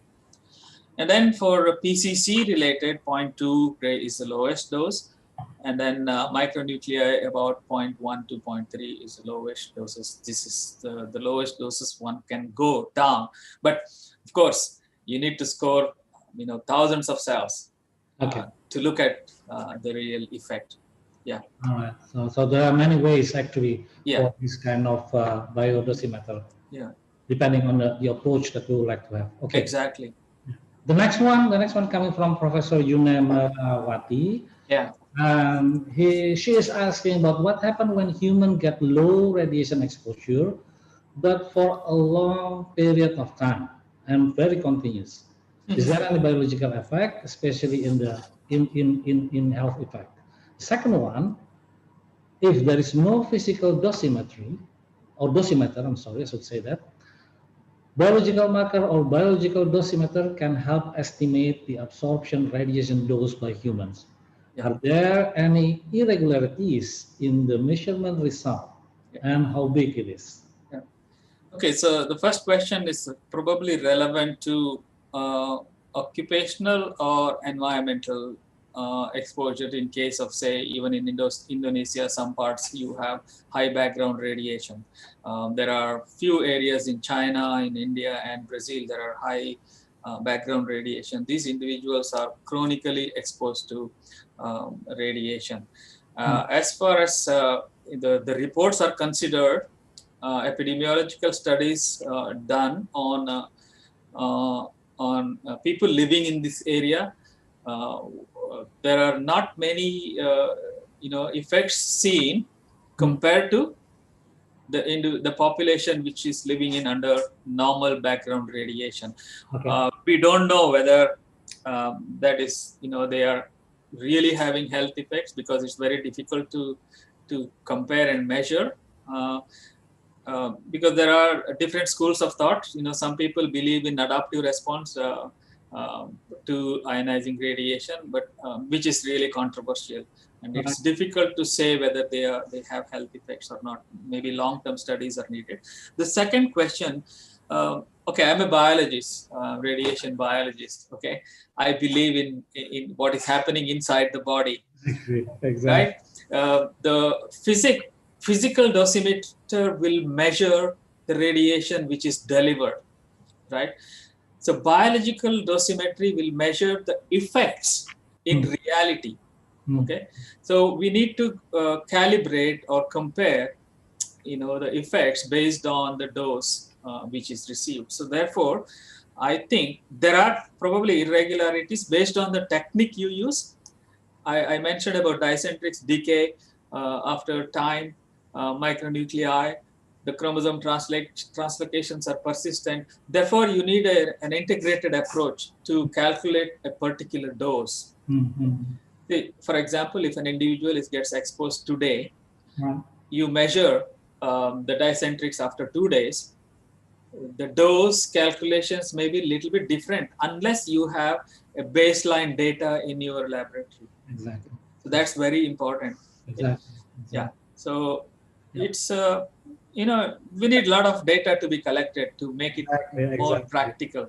And because it is something like a carryover kind of effect. Yeah, exactly. To have some kind of what do you call that? A first starting point that you're measuring after that. Yeah. These techniques may be useful in triad situations in accidents, for example, but for long-term consequences, you need techniques such as translocations to be detected. Sure. Because then you can predict the cancer risk. All right, sorry for being interrupted. There are still a couple of questions, and we are sure. out of time. But I can read the last one here, and we can save the remaining for probably later on. This is coming from Dr. Dharma Wandais, that he was really interested in several ionizing radiations such as gamma and high energy electron beam. And when we consider the dose rate of gamma rays are a lower dose rate, which is several kilogray per hour, while the electron beam, the hundreds up to 1,000 kilogray of 100, in the same irradiation dose, which is a higher damage effect on the cell or tissue, low dose rate or high dose rate. Can you explain with that matter? Thank you. Okay, good. I mean, that's an interesting question. It again tells us about the, see, I can give you the example of the plutonium workers study we did. Okay. For example, in that particular case, the radiation was deposited in the body. Yeah. Plutonium. Okay. So it's constantly releasing radiation to the system, right? That's a very maybe dose rate every day. Okay. So there might be the acute effects are high in case of high dose rate exposures. The long-term effects are seen in low dose exposures. So that's the clear difference between the effects. I think it's difficult to say which one is harmful because ultimately it's the risk estimation we do based on biological damage happening inside the cells, right? Yeah. So there are clearly differential effects. Yeah. Okay. So we need, I think, both a biodosimeter for this kind of treatment of this kind of exposure. All right. So I think we have. There is one question I think about. One thing. Health conditions of high blood pressure, diabetes, make I think that's the last one. Yeah. There is certain specific health conditions like high blood pressure, diabetic mellitus, etc. That make a radiation worker more susceptible to ionizing radiation. Not much studies are done on this, but there might be influence of anything, which may sometimes maybe, who knows, maybe the cells may become resistant as well, right? Because we already have internal damage with the cells. Some conditions make it sensitive. What I mentioned earlier, repair deficiency definitely makes it sensitive to radiation effects. They are very dangerous. To be exposed to radiation, and other conditions probably affect the radiation response. Okay. Yeah. Okay. Thank you very much, Dr. Hande. Thank you very much. Yes, I'm still here. I would like to have this kind of question and answers live, but again, we are limiting of time. Yeah. And next after you, there will be the Minister of Research and Technology. Sure. Yeah. Would like to make some kind of a guideline for the policy, national policy with regard to research and technology kind of activity in Indonesia. So again, I would like to invite to all of the participants in this plenary sessions a big clap hand to Dr. Hande for his good and excellent presentations. Thank you. Inviting all of us here. So I also would like to also you to just stay here. Yeah, sure. At the end of these sessions, because there will be some kind of a certificate will be delivered to you for our appreciations. Sure, I'll be here. Thank you very much again for your presentation. Thank you. For all the participants here that still keeping in touch with us. I would like to return this back to our MC, Sinta. Please, Sinta, take over. Thank you very much. Thank you.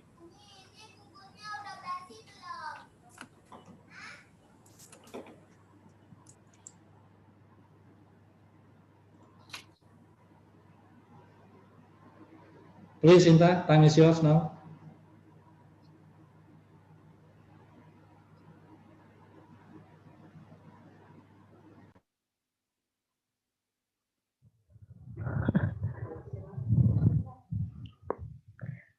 Okay, thank you very much, Professor Prakash Hande, PhD, for the keynote speech, and Dr. Andestoti Cipto Sumirat Emrur, SCI, as the moderator.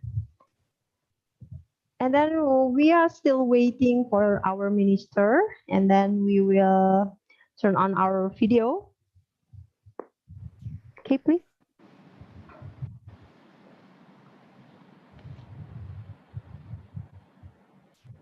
Gimana ini menterinya? Terima kasih.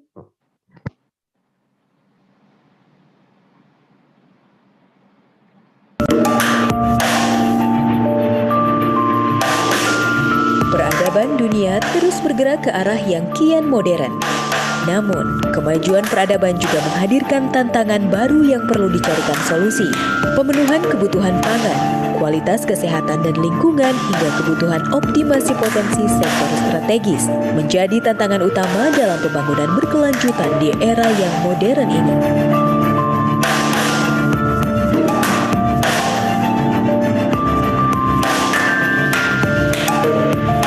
Ilmu pengetahuan dan teknologi atau IT hadir sebagai bagian solusi bagi tantangan peradaban modern tersebut.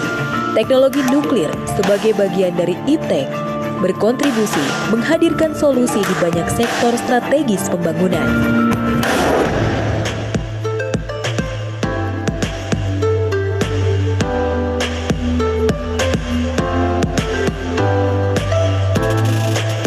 Melalui Badan Tenaga Nuklir Nasional Batan, berbagai inovasi teknologi nuklir untuk tujuan damai terus-menerus dilakukan, menghadirkan solusi, menjawab tantangan peradaban untuk kemajuan Indonesia.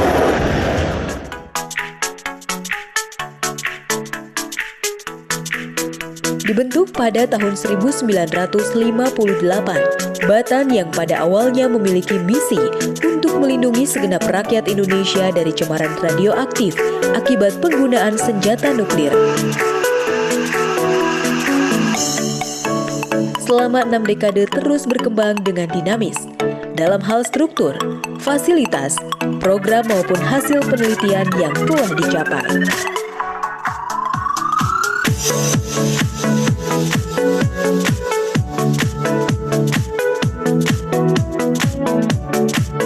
Batan telah menunjukkan berbagai capaian dan prestasi dalam membuat terobosan dan inovasi di bidang teknologi nuklir. Mendukung peningkatan ketahanan pangan nasional, beragam varietas unggul tanaman pangan telah dihasilkan dan dimanfaatkan oleh masyarakat di sebagian besar wilayah Indonesia, berkontribusi terhadap peningkatan perekonomian pada skala mikro dan makro.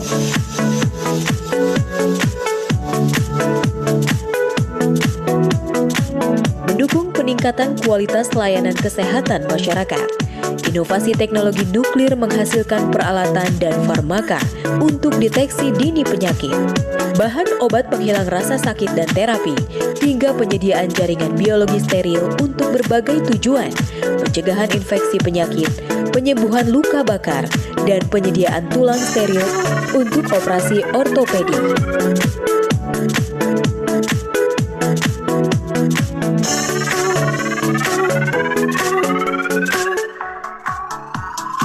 Mendukung kemandirian energi nasional, Batan melakukan kajian kelayakan nuklir sebagai salah satu sumber energi pembangkitan listrik, studi calon tapak potensial, aspek keekonomian, aspek keselamatan, aspek desain, aspek penerimaan masyarakat.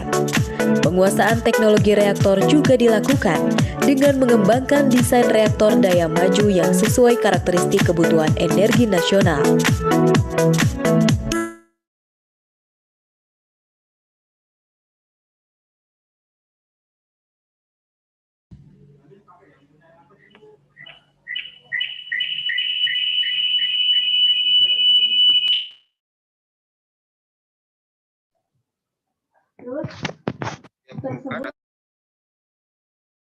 Ini mau ketutup.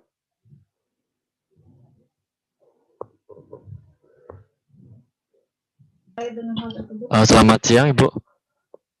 Oke, saya dari tim Ristek Brin. Kita mau cek suara dari akun Pak Menteri ya Bu.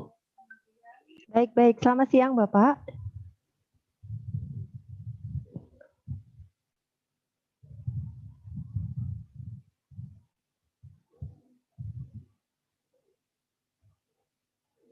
Halo, selamat siang Bapak. Oh, oke Bu, sebentar lagi Bu. Akunnya sudah join, cuman kita perlu waktu sebentar.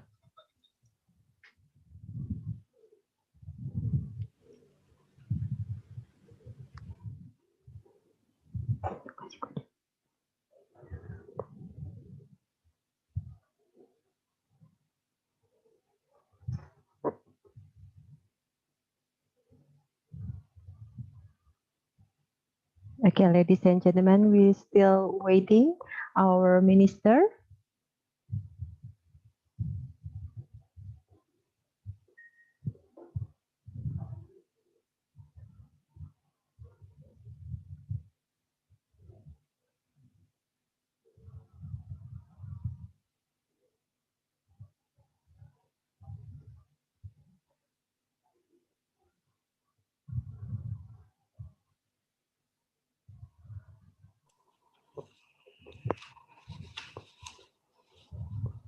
Okay, distinguished guests, ladies and gentlemen, now we have our Minister of Research and Technology, National Research and Innovation Agency, Bapak Profesor Bambang Permadi Sumantri Brojonegoro, SAMUP PhD, is joining this conference. The Minister will deliver his remarks and direction entitled Research, Development, and Nuclear Technology Support for the Advancement of Innovation Program in Indonesia. His Excellency, time is yours. Okay, thank you very much. Assalamualaikum warahmatullahi wabarakatuh. Very good morning to all of you. Professor Antariksawan, Chairman of National Nuclear Energy Agency, Professor Efrison Umar, Deputy of Science Technology Application, National Nuclear Energy Agency, Professor Prakash Hande, National University of Singapore, Dr. Tetsuya Yamaki, National Institute for Quantum and Radiological Science and Technology from Japan, Dr. Mirza Mufassal Islam, Institute of Nuclear Agriculture Bangladesh, Dr. Mario Tutor, Thermoscientific Fisher from Germany, Professor Dr. Muhayatun Santoso, Senior Researcher of Batan, as well as Professor Ridwan, Senior Researcher of Batan in the field of advanced material. First of all, let us offer our praise and gratitude to the Almighty God, Allah Subhanahu wa Ta'ala, for His blessing, so that we can all gather and attend this event. The condition of pandemic COVID-19 still running today has made international conferences held virtually. However, these circumstances are not an obstacle. It is in fact a challenge to be able to continue work and still be productive while still paying attention to health protocols. Utilizing and optimizing the use of information technology or IT is one of the breakthroughs that can be used to overcome these obstacles. Ladies and gentlemen, please allow me to convey the trends in research and development in Indonesia and its journey on the research of using nuclear technology for industrial, health, and energy, which has been advanced, developed at this time, its challenges that will be faced in the future, especially in utilizing nuclear technology. The direction of national policies and strategies in the field of science and technology has set out fiscal year to 2020-2024 as a medium-term development plan and aim at the development of science and technology capability and innovation. To achieve this goal, there are 4 priority programs. First, utilization of science and technology and creation of innovation in the focus areas 2017-2045 of the National Research Master Plan for Sustainable Development. Second, research and innovation ecosystem acceleration. Third, the development of research powerhouse. And fourth, increase the number and quality of research spending. The strategic issues that become foundation of science and technology development and innovation are increasing research and innovation ecosystem acceleration, strengthening quadruple helix collaboration, increasing the effectiveness of research and development funds utilization, utilization of science and technology as locomotive of sustainable and equitable economic growth, and increasing capability of technology adoption and innovation. To answer the strategic issues above, the development of science, technology, and innovation must be able to produce appropriate technology as much as possible to increase commercialization and added value from the results of research and development results in science, technology, and innovation. Third, reducing imports and increasing local products, as well as to create technology frontier that will strengthen science and technology development and innovation. Quoting our President's speech at the launch of Research in Indonesia Awakening Innovation, innovation is a keyword in creating a change, solution to overcome the problems, and models to win the competition, which then the role of innovation is very clear as a locomotive to lead the answer for all faced problems at the national levels and international levels. The need for innovation is very real in the current conditions. The COVID-19 pandemic, for example, as a real condition. In this condition, many innovations are needed, starting from testing, diagnosis, disease management, and environmental management stages. Nuclear technology and its innovation have been widely recognized and utilized by the end user community, as it has a multidimensional role that makes it useful in various sectors to increase efficiency and productivity. Nuclear technology can help improve people's welfare, so that it must continue to be fought for and accepted by society. Batan, as one of the research institutions that carries out the utilizing of nuclear technology in Indonesia, has produced many innovations in the field of industry, water resources, health, food. For example, for agriculture and animal husbandry, energy, advanced materials, and environment. Research activities in the nuclear technology are outlined in the 5 years medium-term plan, with an emphasis on the fields of food, environment, health, advanced materials, defense and security industry, energy, and human resources. The next slide will show you what the strengths of Batan are, and what challenges need to be addressed and used as a working force in the line with the needs of the era and Industrial Revolution 4.0 that has moved to the Industrial Revolution 5.0. In the field of health, industry, agriculture, natural resources, and environment, food, radioisotope or isotopes technology can be utilized to produce outputs which are already implemented at the level of end users. Nuclear technology can also be implemented by utilizing gamma irradiation in the field of post-harvesting processing. Currently, the gamma irradiation is being prepared to support exotic tropical fruits abroad as the quarantine basic requirement. Nuclear technology application in food and agriculture has bring Indonesia being innovative in obtaining food crop superior seeds, especially those that are high yield and adapt to extreme weather, which lead to superior varieties for industrial plants. Availability of and access to sufficient yield sum of rice seeds can be provided by stakeholders of Batan. As a tropical country, Indonesia is rich in diversity of agro-industrial products. Yet the tropical climate causes agro-industrial and processed products being easily damaged. Techniques for food preservation have been widely known, such as drying, cooling, or freezing, canning, chemical use, and others. An unconservative technique using ionizing radiation can be safely used to preserve food without leaving residual radiation or hazardous chemical residues. Ionizing rays will result in killing microorganisms but do not damage the food itself. The clearing of preservative food using irradiation technique has been given because it meets 3 requirement aspects in nutrition, microbiology, and toxicology. The irradiation technique becomes an appropriate technology for Indonesia. To disseminate this technique to the public, especially investors, Batan builds a pilot project of the Gamma Irradiator facility. After inaugurated as Irradiator Gamma Merah Putih at the end of 2017, the irradiator after then began in operation. Currently, The irradiator obtains customer from private companies, in which among them are new customer in irradiation application. The challenge faced at this time related to pandemic condition is the opportunity for wider use of radiation techniques for the protection of agriculture products. At the time of this pandemic, the economy of the agriculture sector seemed more able to survive and keep going.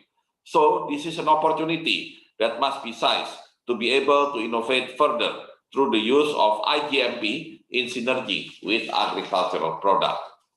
Batam also having the biggest neutron beam facilities in Southeast Asia. It can be developed to become a collaboration center for the research and development regarding reactor, radionuclides, and nuclear science and technology. Rare earth metal research and development for advanced material. It has also become the strength to support the national industry. The challenge is very clear: how to substitute import of industry materials. Drug development and evaluation based on radioisotope techniques. Several research have been done and being utilized in commercial sectors. Another challenge of nuclear research program is to substitute for national demand to import products for radioisotope and radiopharmacy drugs in cancer treatment, radiotherapy, radiodiagnosis, and nuclear medicine.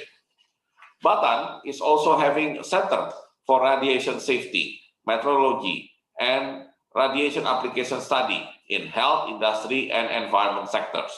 Another challenge should be faced nowadays is the development of COVID's anti-serum methods of detecting radioactive damage to the nuclear reactor workers and radiation in hospitals and industry. Develop the tracing technique in the earthquake detection. And the most important thing is to develop safety of radioactive materials packaging. The reactor has become the biggest capital and strength that Batam has from time to time. The challenge faced today is to produce capable and integrated human resources to implement and continue the use of nuclear technology in a safe and peaceful manner. High competitiveness accompanied by prioritizing safety, environmental sustainability, and human well-being should be taken as the guiding principle in generating nuclear technology-based innovation. Last but not least, I believe that the conference will become a forum for the researchers, academicians, stakeholders, regulatory bodies, and all participants to gain and share their knowledge in order to develop capacity and forging the spirit to innovate. I wish you a very pleasant and successful meeting. Thank you very much. Wassalamualaikum warahmatullahi wabarakatuh. Waalaikumsalam warahmatullahi wabarakatuh. Thank you very much, Bapak Profesor Bambang Permadi Sumantri Brojonegoro, for your remarks. Okay, ladies and gentlemen, and now we will hold the photo session to Minister of Research and Technology, the Chairman of Batam,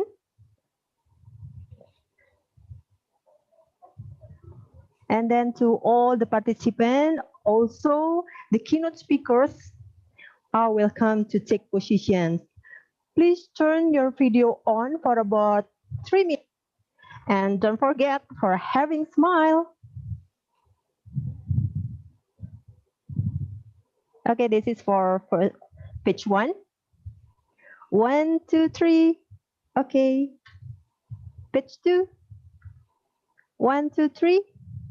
Okay. Page 3. 1, 2, 3. Okay, done. Page 4. 1, 2, 3. Okay, next. 1, 2, 3. Okay. Next. Okay, 1, 2, 3. Okay, done. Next. Okay, done. 1, 2, 3. Okay. And then next. Okay, done. Okay, done. The next. Okay, done. Next. Okay. Okay, next.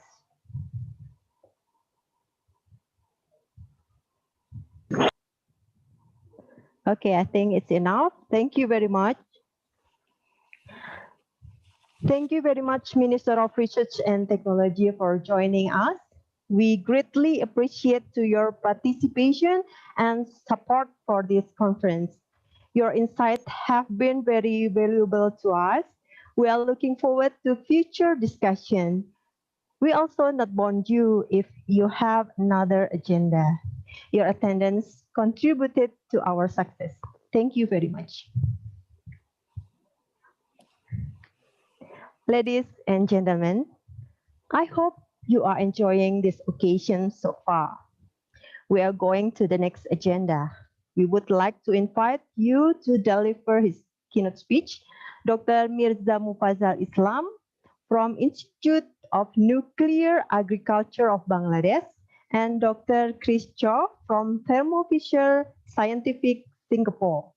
And the keynote speech will be moderated by Bapak Toti Ciptosumi, Member SCE. Time is yours. Thank you again, Sinta. Excuse me. Thank you again. All right. So now we are continue again to the next speaker, who is supposed to be His Excellency Mirza Mufazal Islam, who is actually the Director General at Bangladesh Institute of Nuclear Agriculture, or BINA, who then in 2014, he's obtained his postdoc in molecular genetics with focus on genome-wide association mapping for salt tolerance in rice at Cornell University, New York, United States of America. Previously, Dr. Mirza contributes about 27 years in plant breeding and genetics, molecular breeding, mutation breeding, and biotechnology-related research in Bangladesh Institute of Nuclear Agriculture. In international event, Dr. Mirza has been a speaker at the FAO IAEA of the United Nations, providing expert mission in Sri Lanka, Myanmar, and Sierra Leone for establishing nuclear agriculture centers.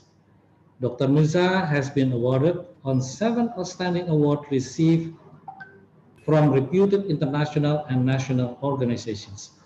Now I would like to invite Dr. Mufazal Islam to take the screen and also the video and conducting the presentation regarding to the current developments of nuclear technology related to agriculture. And again, I just would like to inform to you that the total time is 40 minutes, but we would like to save 10 minutes for the question and answer. So your total time for presentation is 30 minutes. The time is now yours, Dr. Mufazal, please.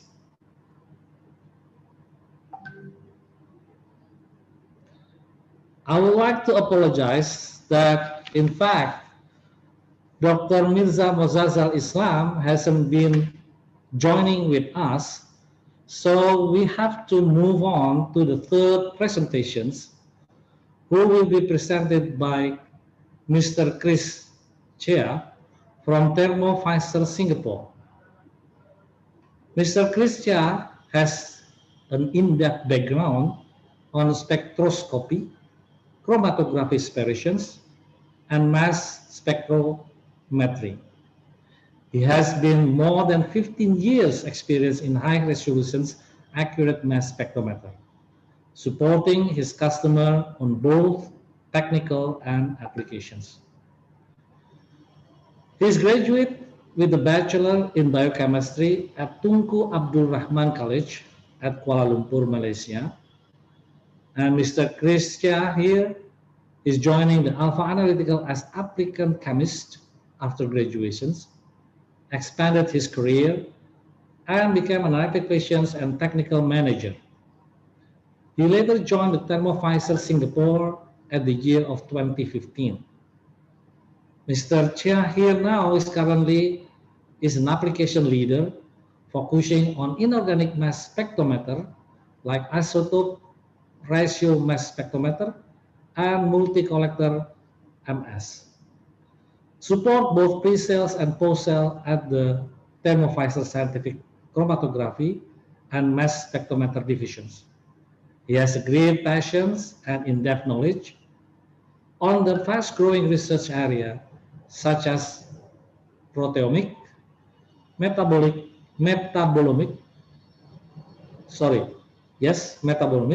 and trace element analysis. Now the time, the screen, the video is now yours, Mr. Christian.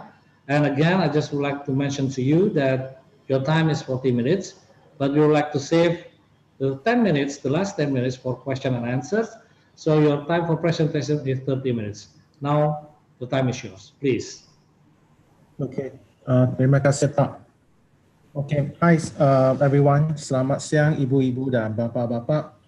So first, I would like to thank the organization community for invited Thermo Fisher to this important event, okay, to share our experience. So now I will share my screen.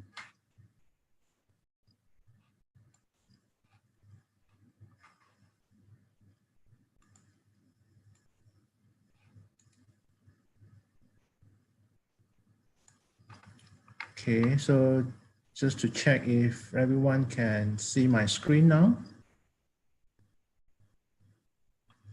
Yes, sir. Okay. Okay, so I will start. So welcome to the presentation. So today I will present about isotope fingerprint and their related application. So this presentation initially was planned to be presented by my colleague, Dr. Mario, but due to time zone difference, he is unable to attend. That's why I'm presenting on behalf. So in this presentation, I will take you for a journey with isotope fingerprint and their applications. They have different applications from discovery on food fraud, food authenticity, over to environmental and criminal forensic. Okay.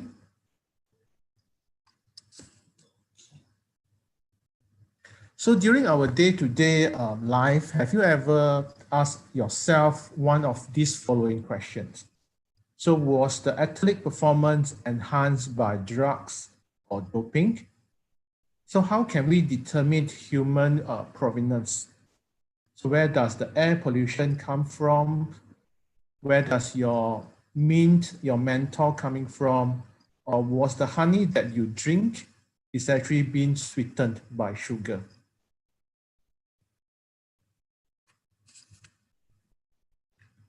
So all material from natural and industrial processes, they have a fingerprint. So this fingerprint is actually unique signature within their structure, which give them the identity that's different from others. So just like our own fingerprint. So to visualize this fingerprint, we use a mass spec called isotope ratio mass spec to measure the stable isotope and to identify the isotope fingerprint of this material.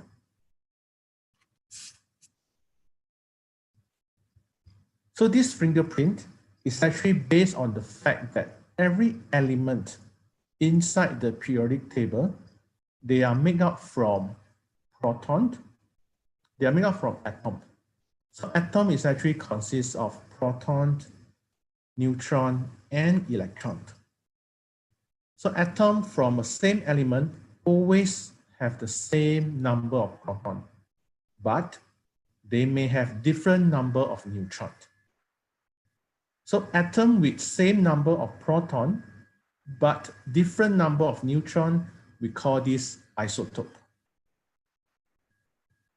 So in this presentation, we will focus on stable isotope.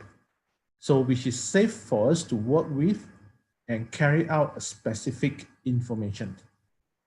So let's look at this particular example. So I'm using example of hydrogen. So hydrogen with the most abundant isotope, which is protium, and next followed by deuterium. So protium and deuterium, they have different number of neutrons. So we can distinguish among them, and they come in with different abundance. So for example, proton will be 99.98%, whereas deuterium is only at 0.02%. So what we are interested is in checking the small differences in this number. So we are detecting the ratio of these two isotopes to get our hydrogen isotope fingerprint.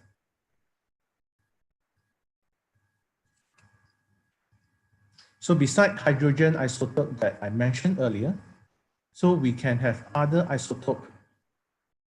So for example, carbon, nitrogen, sulfur, oxygen.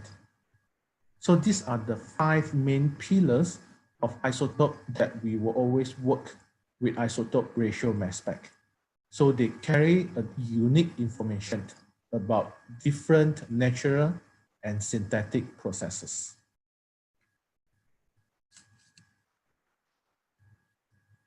So the isotope ratio mass spec system consists of sample introduction system.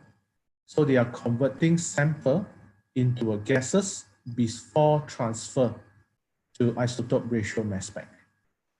Okay, so finally, we use a data acquisition platform to record the detection for further data evaluation. So the sample introduction can be from different sample types. They can be solid sample, they can be liquid, gases. So in general, there are 4 primary ways for us to introduce our sample into isotope ratio mass spec. So these are the 4 methods which I mentioned earlier. So in our portfolio, we have elemental analyzer. Okay, so elemental analyzer is conversion of whole sample, what we call a bulk analysis. We can have a gas chromatographer, so which is for volatile sample. Liquid chromatography to separate specific compound. So generally this is for non-volatile. And a gas analysis, the so-called online dilution system. Important part of isotope ratio mass spec is they offer flexibility to connect different peripheral to one mass spec using a universal continuous flow. We call this ConFlow. So in the next few slides, I will give you some brief overview about a working principle of this system before we go into a specific application example.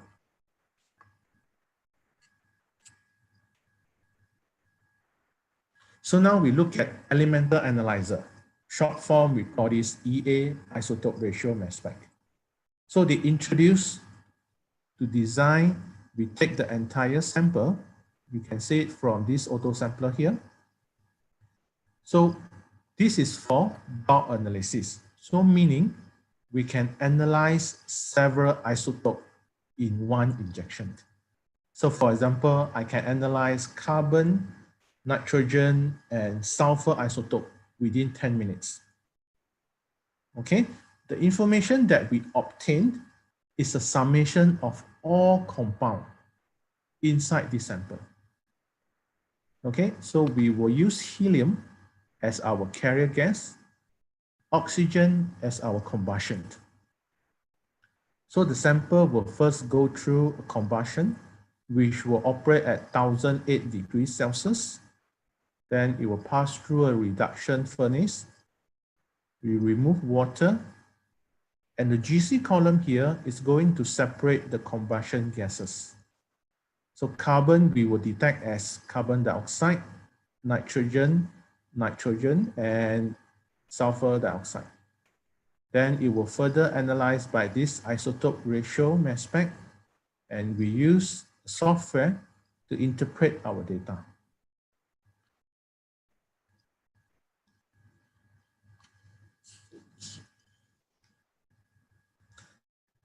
For a compound specific, we need to use a well-known power of gas chromatography. So in the first step, this is slightly different.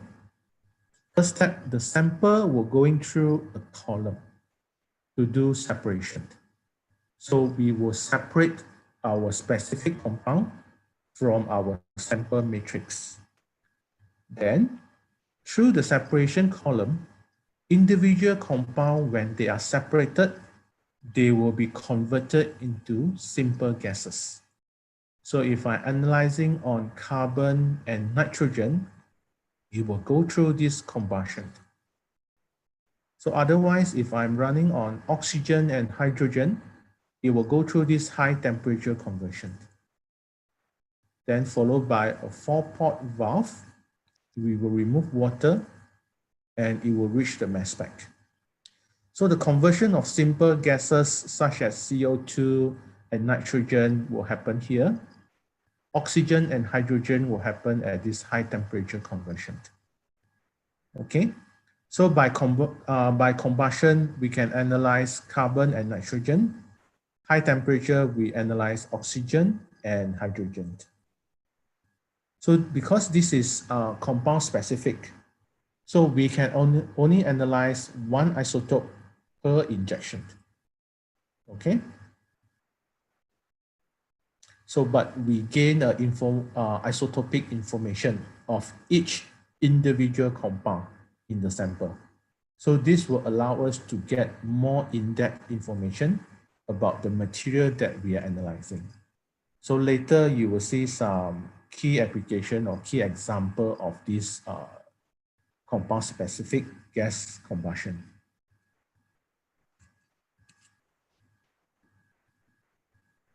So when we say GC is for volatile compound, LC is meant for non-volatile.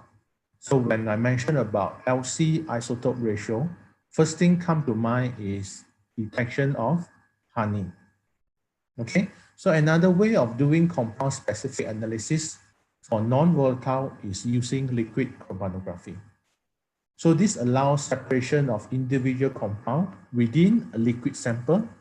So we use an autosampler to inject our liquid sample. So to process, we need an oxidation reagent and acid. So this is to convert all the compound to CO2.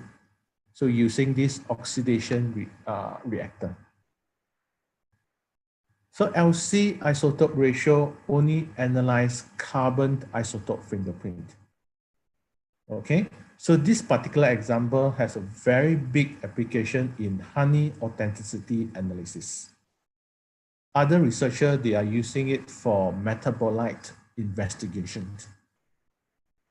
So where the information is actually required. Okay, so after conversion and oxidation to carbon dioxide, we will remove the solvent. So this is why we need a CO2 separation unit, followed by remove excess of water and detection by mass spec. Okay. Last but not least, gas bench. Gas bench is the solution for analysis of gases. So in Higgs space. So this is our sample. So after equilibration, the Higgs space sample will be taken out and then analyzed by isotope mass spec. So this is to address oxygen and hydrogen isotope. Primarily, researchers are using it to address oxygen and hydrogen. So this is originated from liquid sample. So we are using this for analysis in juices and wine. So for analysis of carbon isotope, we can analyze in ambient air, our atmosphere, our breath, as well to address different questions in the field of medical diagnostic and climate studies. So other important applications would include analyzing of nitrogen in water. So why we need to analyze nitrogen in water is to address water pollution sources, carbonate analysis to address climate research question with carbon and oxygen isotope. Okay. So now we briefly know how we can detect isotope fingerprint. So now it's time that I show you how they are used to address food authenticity, origin, and history questions in different material. So we will start with food and beverages investigation.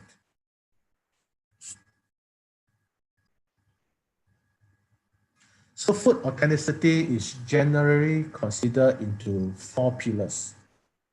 Okay, so as you can see here, substitution, misrepresentation, adulteration, and diversion. So we start with substitution. So substitution is quite simple. So it means we are replacing or portion of our food and drink with other substance, which is similar kind without changing its overall characteristic. Okay, misrepresentation is selling a food or drink product something that is not, it is included. So mislabeling is one of the example. Making false declaration about geographical origin is one example. So for example, so I can go to a supermarket in Singapore here and someone is selling luwak coffee, but it labeled as from Indonesia, but maybe it's not from Indonesia. It's some repackaging in Malaysia or Singapore, and then they sell at very expensive prices. So this is classified under misrepresentation. So next, adulteration.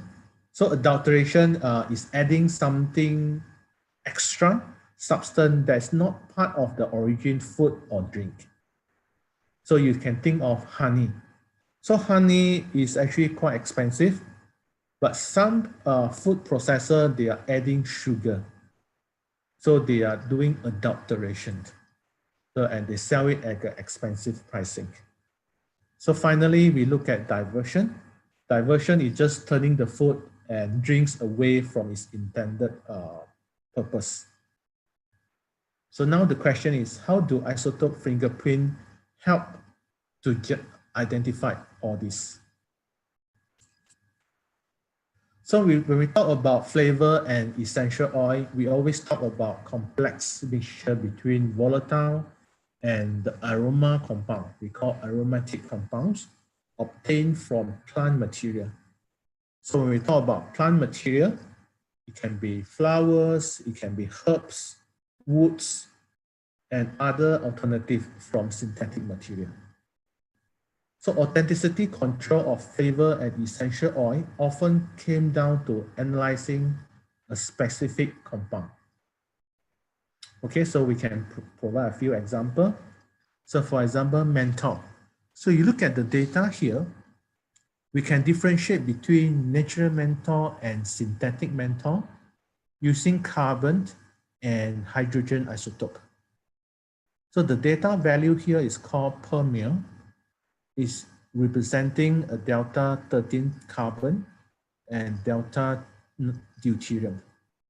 So using the two isotopes, we can do a principal analysis component graph where it will show you the natural menthol will have a value here, whereas synthetic menthol will have other value, and they are scattering. So the important data here is we need to collect more data, and you need to have a genuine menthol sources. Then you can analyze this, you build your database, and the next sample you analyze, you were able to differentiate it. So this is how we do authenticity by differentiating whether the menthol is actually originated from natural or synthetic sources. So for this example, 10 menthol samples were actually being analyzed. So as the data show, using a multi-isotope approach, we would clearly differentiate the sample whether it's actually natural origin or it's actually synthetic. So with the low price and easily available supply of synthetic reagent, so there are costs of certain temptation where certain food supplier, they will use a synthetic version over natural product. Okay. So the most important message is that the label need to be correct and the true origin of the menthol can be reviewed. Another example will be vanilla. So when we choose our ice cream, most of us will choose vanilla flavor.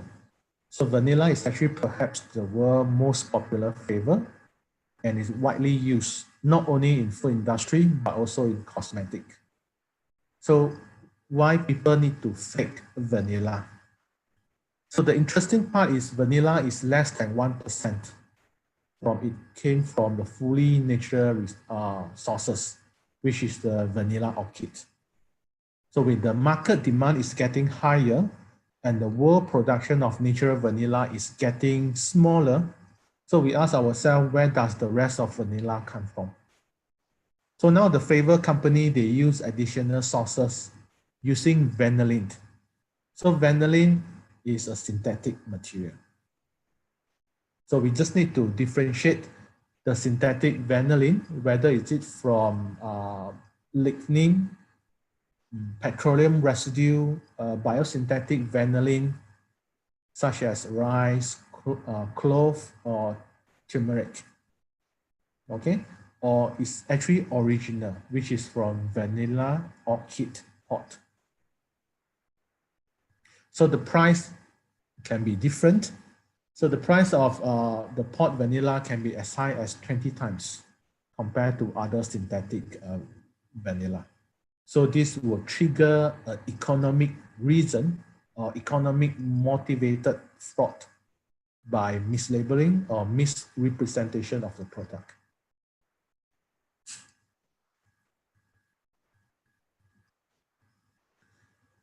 So moving on to the next example, we look at sugar. Sugar, as we daily consume, is actually primarily refined from sugarcane. So it's grown above the ground under tropical climates. Sugar beet grow underground under temperature climate. So how to differentiate whether it's from cane or beet? Okay, so furthermore, beet can grow in the variety of climates beyond tropical region. So this can be sourced locally. So consequently, beet sugar is actually cheaper to manufacture. So the economic consideration may lead to fraud with the mislabeling of beet sugar. So how do we differentiate that? So we are using carbon isotope fingerprint.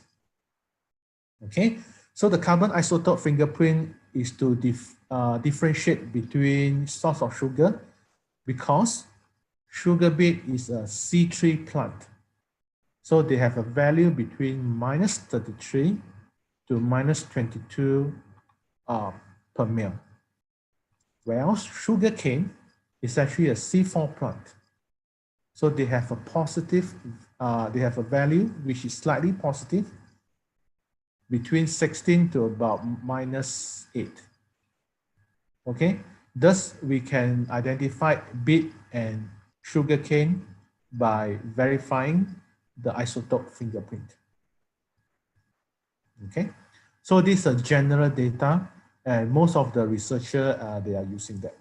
So this is from, you can see that this carbon isotope fingerprint from various countries, from Australia, Brazil, China, so Malaysia is also one of them. Okay, so this is how we differentiate between C3 and C4 plant.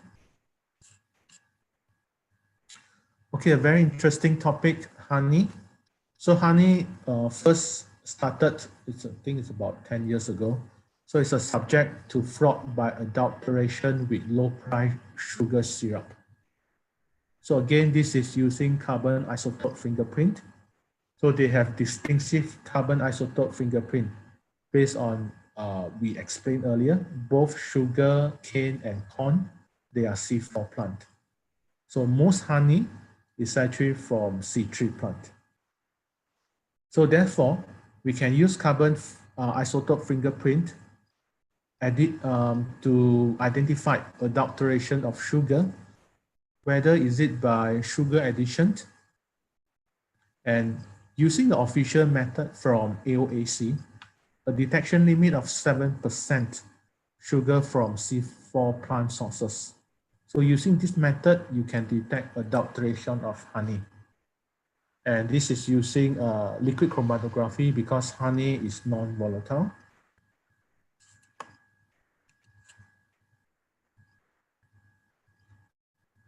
Coconut juice is another example. Again, we are using carbon, and this is a similar example. And we are detecting on sugar between C4 and C3 plant. Okay, so I'll move on. I'll move on to criminal forensics. Okay, so criminal forensic, in a lot of countries, we started to use isotope ratio to provide us the in-depth information to help in investigation. So isotope fingerprint in forensics material are related to natural processes, geographical region, and it can be defined in different sample material. For example, skeletal remains, dietary, food variation, geographical location for skeletal remains. Okay. So one example is to trace human provenance. So this is using hydrogen and oxygen isotope fingerprint. So this is using a geographical gradient with different dietary. A measurement of keratin in human hair can indicate a geographical location. Okay, so a practical application as shown in this diagram is tracing of human movement or region of origin and identified humans remains. Okay, so we are using hair as one of the sample. And these are different value of oxygen and hydrogen isotope. Okay, so this will give you an example that how researchers are using this data to trace human provenance. Cocaine. So for drug abuse, drug production, drug trafficking is one of the main issues that we are facing. So currently, they are major global issue. So among these, cocaine is the most used, widely used narcotic. So not only we need to detect it, but also we need to understand where does this came from. Okay, so by combination of carbon, nitrogen, and hydrogen isotope, we are able to trace a cocaine growing region and also an isomer combined using multivariate statistic to allow identification of sample origins. Okay.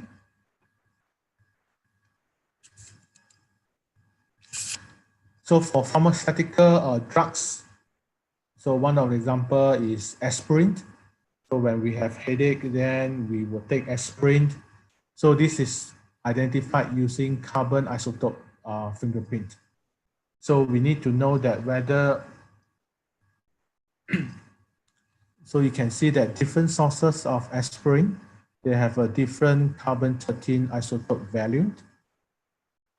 So this one we can differentiate between they are generic aspirin or they are actually different sources of aspirin.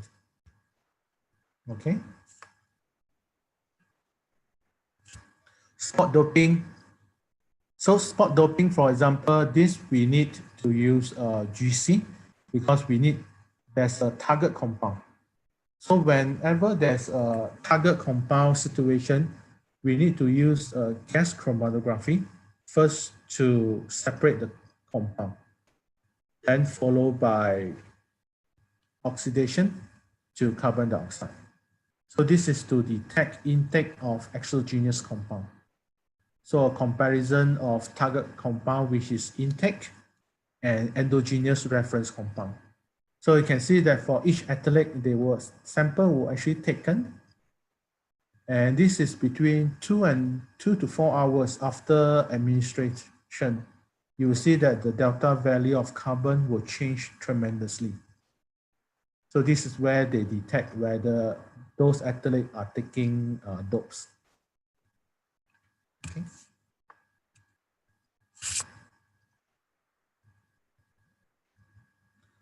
Do let me know if I'm running off of time so I can stop. Okay. All right, your time is another 5 minutes. Another 5 minutes. Okay. So I'll move on a few slides, then I will stop. Okay. So air pollution.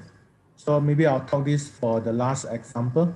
So air pollution, or we also known as haze event, is growing to be a global issue.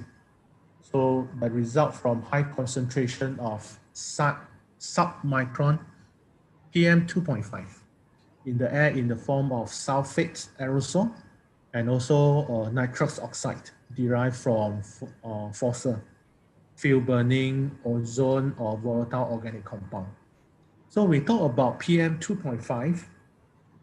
This PM2.5 particle will have high scattering coefficient on solar radiation, and combined with high humidity, particularly in Southeast Asia region, it will reduce visibility.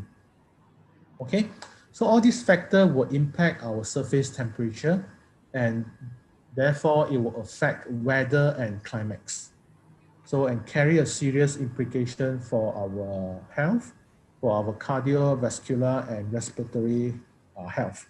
So in order to improve the air quality, it's important that sometimes we need to identify the source, and this can be determined using isotope fingerprint. So how do we do that? We use carbon, nitrogen, and now we bring in sulfur. Okay, so these are analyzed. This result is actually from Korea. The carbon isotope show a little variation. Okay, so that's why we need to use nitrogen and sulfur. Okay, and the sulfur isotope fingerprint decrease and the nitrogen isotope increase with the amount of air pollution increases. So the increase of nitrogen mainly due to coal combustion, and next will be vehicle emission. Okay. Sulfur indication of fossil fuel source. Okay. And this means that the value is correlated to coal burning. And this particular example, you can see that indicated the primary sources of 2.5 pollutant was of fossil fuel burning across North China during their winter season. Okay, so this is the example that how we can use a bulk analysis of a sample to determine the source of pollution. Okay, so I have other example, for example, nitrite pollution in water. So this again related to environmental, petrochemical investigation, how we can differentiate between isotope fingerprint. Okay. So as a conclusion, stable isotope, we use it to detect fraud activity.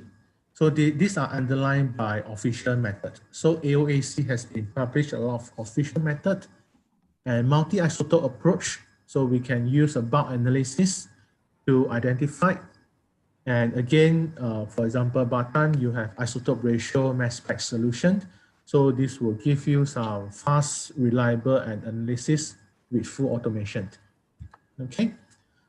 So if you need to know more, then you can log on to this particular website, which is called Isotope Fingerprint. So with this, I will end my session. Thank you.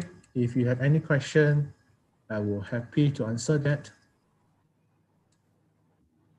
Thank you very much, Mr.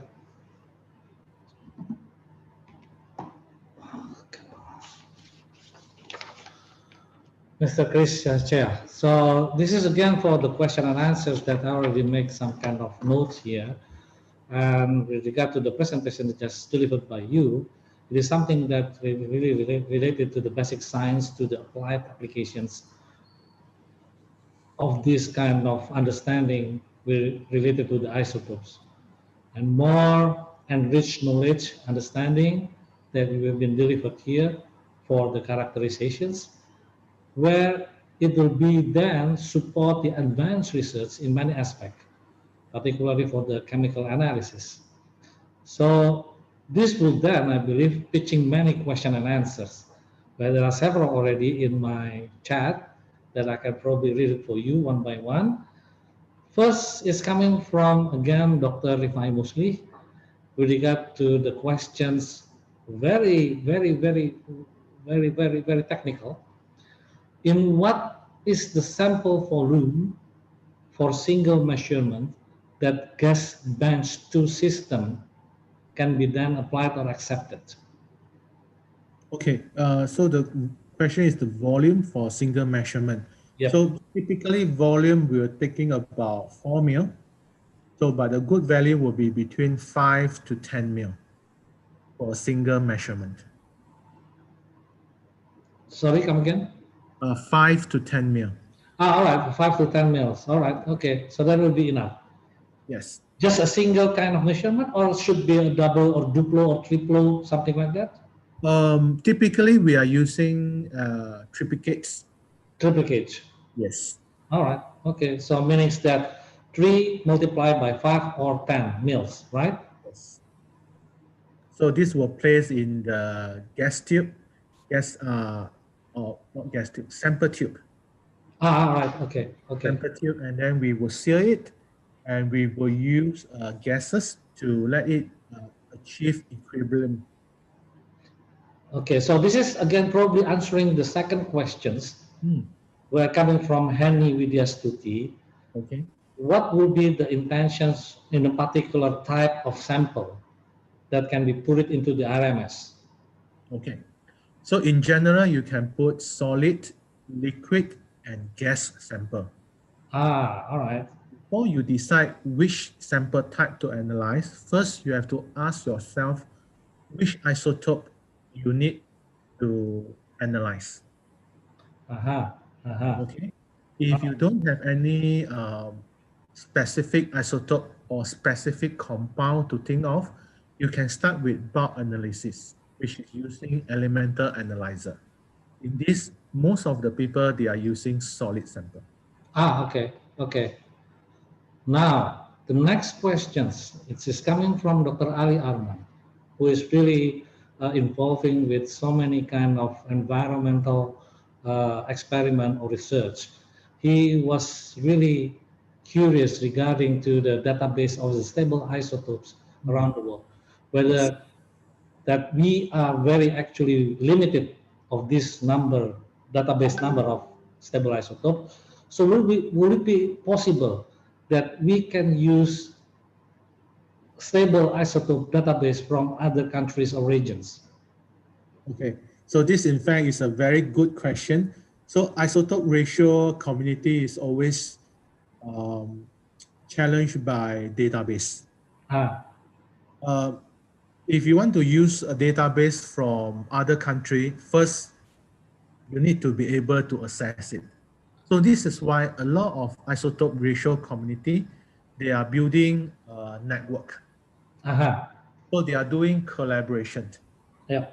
Okay. So, but you can't really use, let's say you are collaborating with a community in Malaysia, for example. So Malaysia and Singapore, they are geographically closer. Okay. So you can use their database. But in other country, maybe when you are collaborating with someone in UK, okay, your sample type and their sample type are different. So the best way is you collaborate on method. All right. You have a same method method, but you run your own sample and you share your database, then it will be a faster way to move forward. Because this is again related to the next question with regard to the standard method and the procedure to measure stable isotope, which is in this case the elemental of carbon, nitrogen, oxygen, or sulfur. This is in the biological sample. Would it be a standard, or will be something that you just mentioned? We have to compromise with other methods that's coming from other regions to have a good kind of well, we can say that comparable kind of method among the regions. Okay, so there's a lot of method and procedure from AOAC, so you can look out for this method. And also there are something called certified reference material. So for example, if you're interested in CNOH, you can get a certified reference material on the same matrix. Then using that, you can actually test your method or to do a proficiency test on your method, whether is it robust or is it reading the accurate value. This will actually help you to speed up your analysis. Okay. So would the thermoscientific, would the Thermophysics Singapore can bridging this kind of activities in relation to the methodology and the database of the stable isotopes? We do have some information on that, so maybe we can follow up this offline.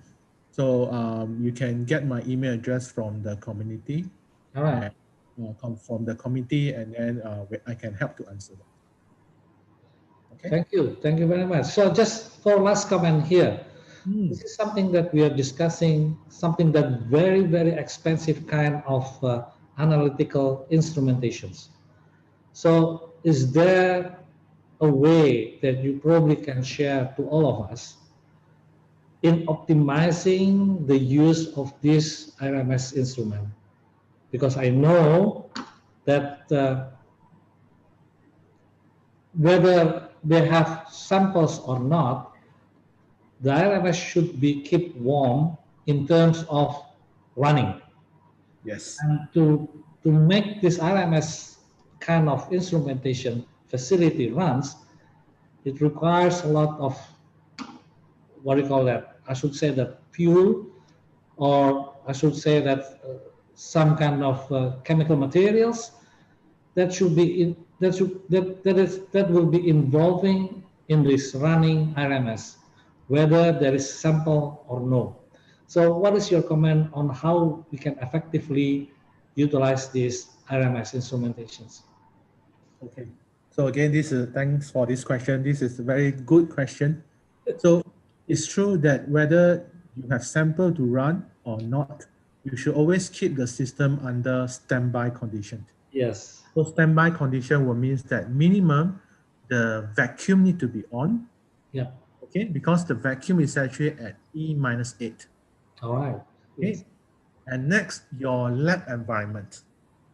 Your lab environment need to be proper air conditioned, and it shouldn't have huge temperature difference between morning and afternoon.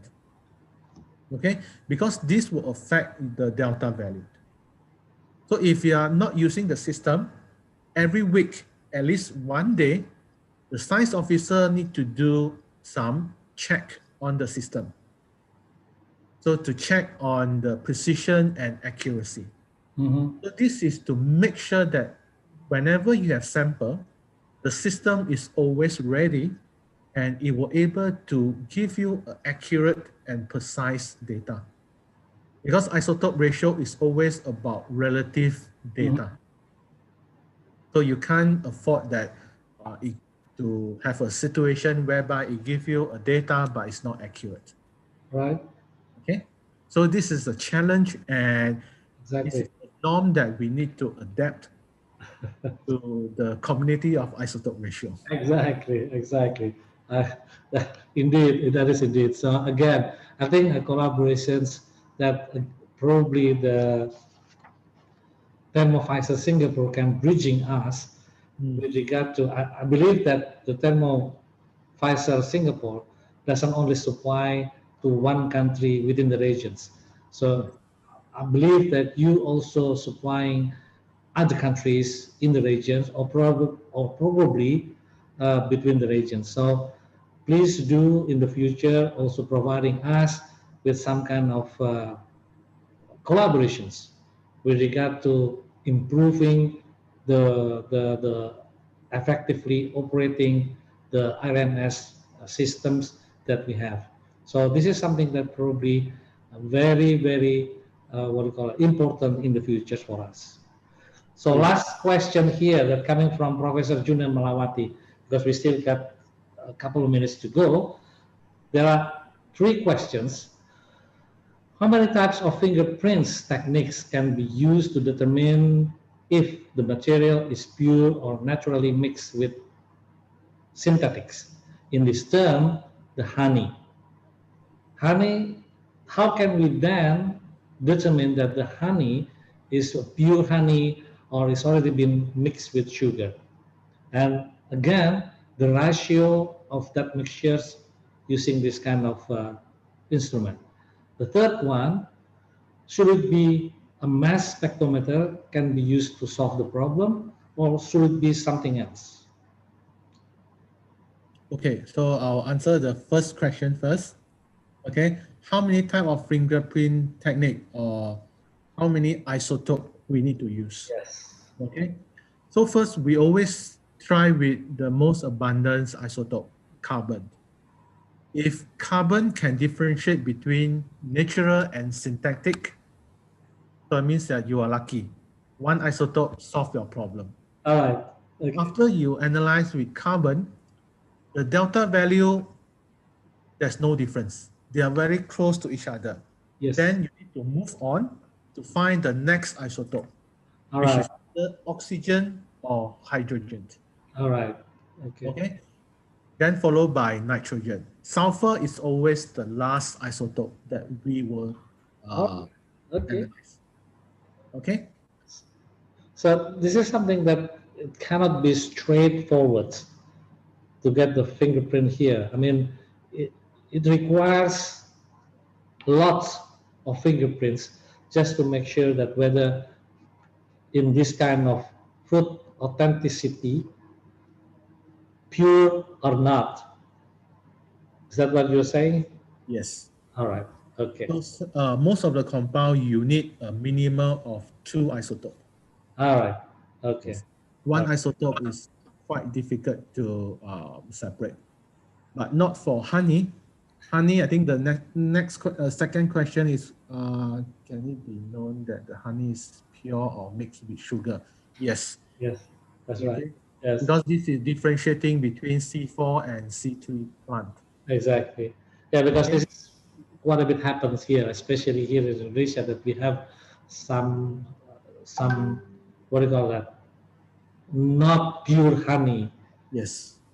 Is in the market. So probably we have to also honey for South Asia market.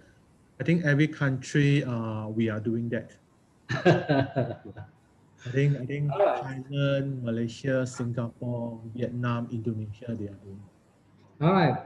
So again, thank you very much for your time in giving us some kind of understanding, information regarding to the basic science, but applied into advanced kind of experiment or research or analysis that can be applied in the field to give some kind of benefit to the end users using this very sophisticated and very expensive kind of system. So, and the second one is we have to have very effectively utilize this very expensive kind of instrumentations. So thank you very much. I would like to invite to everybody, the participant here, to give a big hand for Dr. Chris Chia from the Thermo Fisher Singapore for his presentations and giving us understanding more in the analysis using the and other systems. Thank you very much again, Dr. Christian. Hope seeing you again. And hope After this pandemic, I can visit Batam again. Thank you. Thank you very much. Okay. Okay. Wish you a successful event. Thank you very much. Okay, dear participants, I would like to continue again. Luckily, that my mistakes before Dr. Chia was mentioning on the presence of Dr. Mirza Mofazal Islam, His Excellency of the Director General Bangladesh Institute of Nuclear Agriculture, or BINA, is now with us. And in 2014, he obtained his postdoc in molecular genetics with focusing on genome-wide association mapping for salt tolerance in rice at Cornell University, United States of America.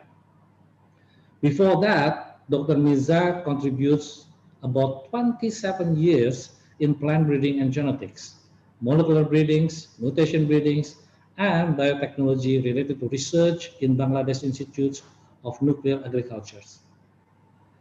An international event of Dr. Mirza has been a speaker at the FAO IAEA at the United Nations, providing expert missions in Sri Lanka, Myanmar, and Sierra Leone for establishing nuclear agriculture centers.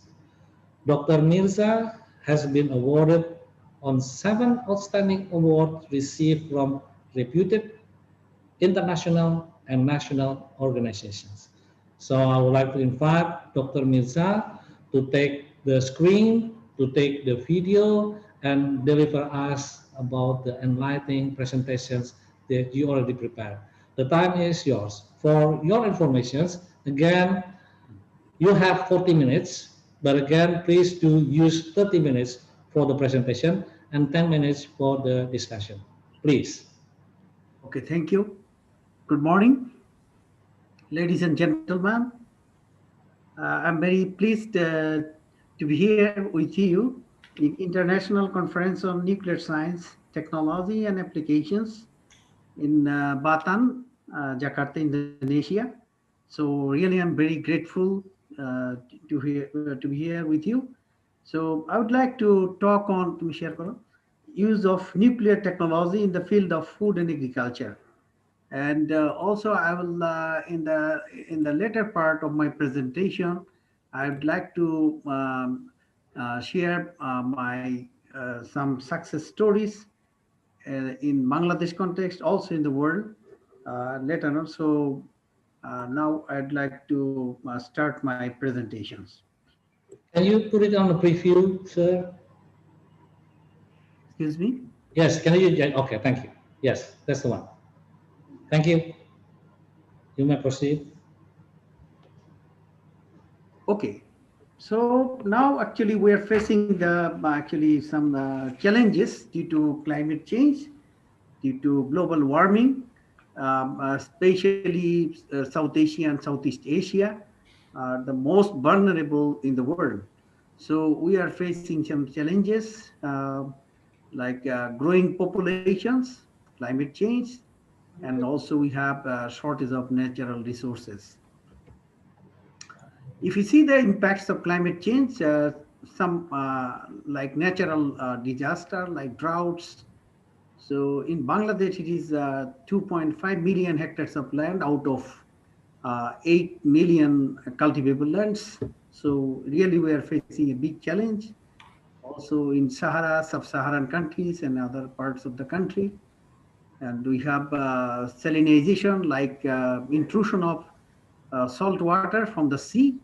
So, and also it is actually the uprise of the sea level. So we are facing these challenges.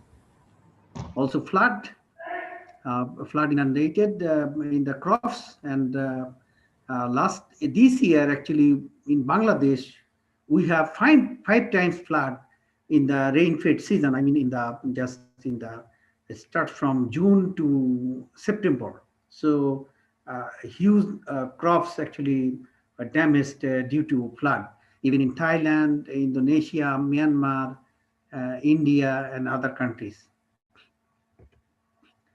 So hailstorm is another problem. So this is also, causes the heavy damage of the crops, and even low temperature.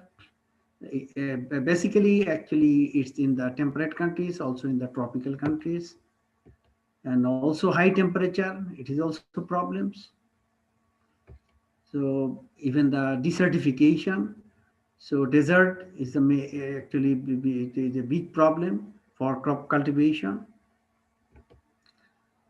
So now, what are the objectives of the actually nuclear techniques, particularly in the field of mutation breeding? So if you want to improve the crops, so mutation breeding is one of the important and best techniques to create the variability and to get the good variety. So successful mutation breeding program starts with well-defined objectives to improve one or few specific traits of a preferred variety or an elite line. You can have the one specific trait. So it is possible through mutation breeding. So induce a morphological marker like some of the special characters like color, bracts, hairiness, in order to establish distinctness in a promising line to make it easy to identify and then meet the requirement for variety registration. I mean, variety release for commercial cultivation. To induce male sterility or fertility restoration, particularly in the hybrid breeding program, it is very important. You can make it very easily. So otherwise, in conventional breeding or other techniques, very difficult to get the male sterile line, or you can restore the fertility. It's very difficult in other techniques. And even in enhancing the biodiversity, that is very important for having the new sorts of genes or alleles in our genome, and so that we can increase the productivity or farmers' income. So actually, I not go detailed of this. Some of the definitions here: the mutation, mutant, genotype, phenotype. So maybe some of our audience actually they are aware of that, I believe. So I'll not go details. So these are the some of the reviews or some data. Like in the world, we have 220 plant species. We tried with the mutation breeding, and more than 3,000 varieties. Actually, that if you see the latest data, maybe 3,500 varieties already in the world in our mutant variety database. If you see the actually percentage in terms of cereals, flowers, oilseeds, or other crops, so cereals is the highest, about 50%. So having the mutant variety. So there are some success stories like in semi-dwarf wheat varieties in Peru. They can grow in the high altitude over 350,000 million above the sea level. These mutants withstand the storm damage and cold, and also increased the yield, about 6-fold yields in Peru. And the most recent actually success stories in wheat. There is a rust disease. There is a very devastating disease for wheat. And the IAEA, the agency, they developed UZ99 gene. So if you see the mutation breeding techniques, very easy. You can have the mutagen, like physical or chemical mutagen. Then you can treat the seeds. Then you will have M1 plants. Then you have to, in the second generation M2 seeds, there is a segregating population where we can select the best one. And then after that, we can grow the segregating population in M3 population. And we can have the line selection, then homogeneity test in M4 generation. Then you can go for yield trial. And through this, you can have, you can have further evaluation, or you can go for, again, hybridization. And even you can use for the variety release for commercial purpose. You can have the seed multiplication, different MLT multi-location trials, then you will have the new varieties. Yeah, so if you see the types of mutation, there are actually basically the changes in the chromosome. There are two types of changes in the chromosome, either in the structural changes or the numerical changes. That is very important in the breeding or in the genetics. That is the two theories. So we know it. So there might be, addition or deletion or insertion or duplication, translocation or inversion.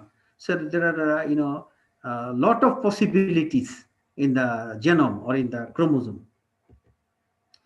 So if you see the actually what are the isolation of mutants. So first of all, the parent cultivar seeds, where you can treat the seeds, that is called M0. Then you will have M1. Then you will have the M1 plant in chimera. So different types of morphological performance or features in the M1. And then after meiosis, you will have the M2 seeds. Then you have segregating population M3. I already mentioned some of the things. So there is a, you can grow the M2 seeds, segregating population in M3, where you will have the line population. Actually, you have to increase your homozygosity. And there is a chance actually to get the higher homozygosity in the mutant population, unlike in the conventional breeding. In the conventional breeding, it's very difficult to get the homozygosity until M7 or M8. So it's very easy to have the homozygosity in the mutant population. Then you can go for yield trial and you will have the multi-location trials for variety release. So this is a mutated generation. So you can see there is the M0 plant, then M1, then you have M2, then you have M3. Now, mutant-assisted breeding techniques. So there is now the use of molecular advent of molecular markers or molecular biology. We have the molecular markers. So for the mutation breeding, you can have also so mutation-assisted breeding strategy. There is if you have the resistant lines or you have no resistance line, you can easily identify the lines through mutation breeding. Then you can have the gene findings or function analysis strategy. There is a gain of the function or loss of the function. So minus resistance or plus resistance, and either plus resistance to minus resistance. Then you can have high throughput molecular screening, like you have tilling techniques or some QTL mapping or happy mapping, or different types of markers used. Then crop improvement by mutation techniques, like if you just give the radiation, sometimes no mutations. It depends on the the changes in the chromosome, either structural changes or the numerical changes. So sometimes it is negative mutation. So if you have the positive mutation, then you can have higher yield, disease resistant, stress tolerant, climate resilient, and it will well adapted or well suited in your environment and better nutrition quality.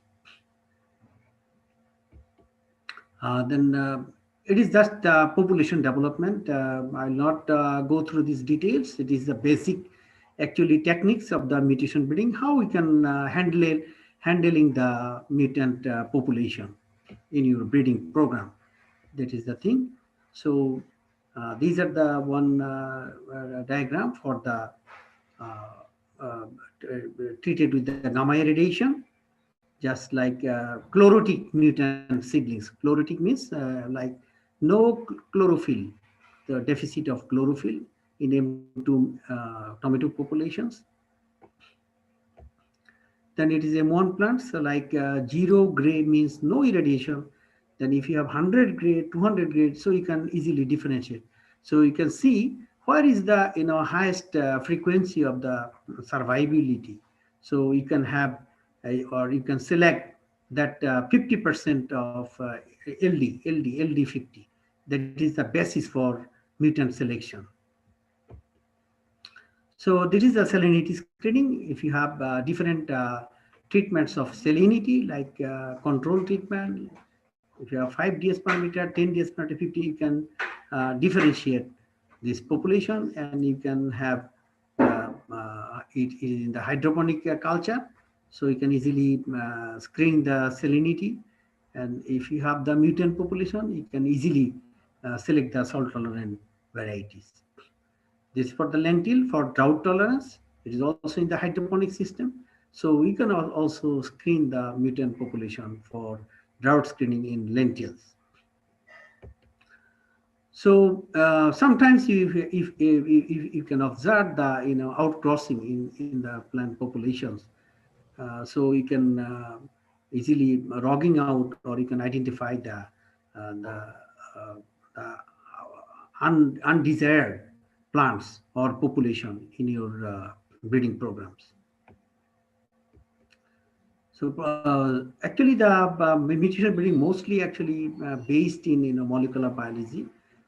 So we have to understand the molecular biology, like matrices, meiosis, cell biology, genetics, everything. So we can have the plant DNA damage and repair. Then you can have the plant mutagenesis and induced mutation, and molecular basis of induced mutations, and overall strategies on use of molecular markers for mutant characterizations.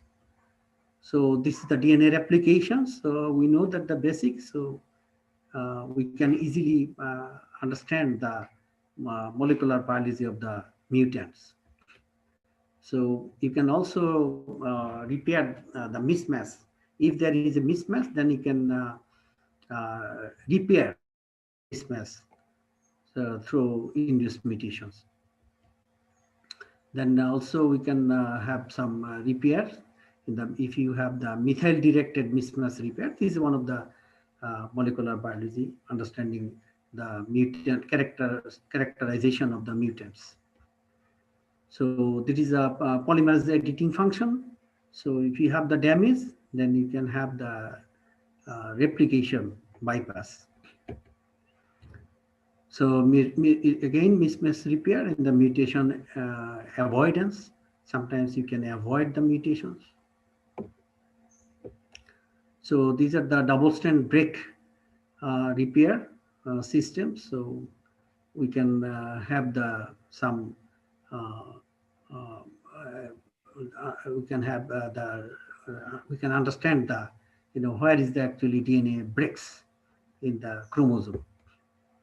Also, there is some other understandings in the molecular biology of the double-stranded break signaling systems.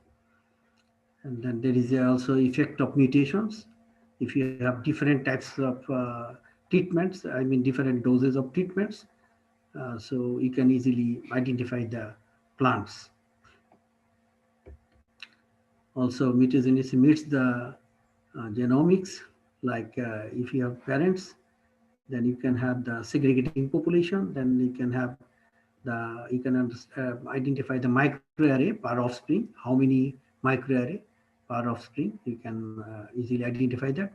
And also you can use the molecular markers to identify the specific allele.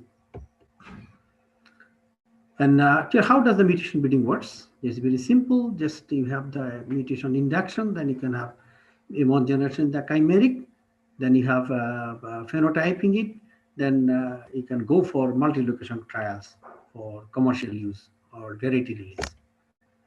So there is some of the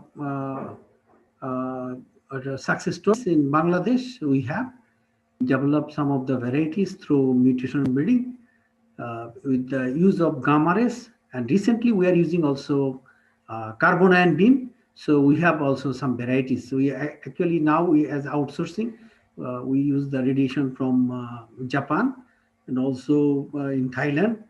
So you can easily you can use the carbon ion beam techniques instead of cobalt-60 source or chemical mutagens. So we have several varieties. I not go for details. We have rice varieties with gamma irradiation techniques, also wheat varieties. We have wild seed varieties like rapeseed master. We have groundnut varieties, soybean varieties. We have sesame varieties, mung bean. We have different varieties, and we have black gram varieties. We have lentil, like legume varieties. We have many varieties. So more than 65 varieties we developed through induced mutations. So this is the impact of the mutation-derived varieties. In Japan, they have Japanese pear. It covered 30 million hectares of land.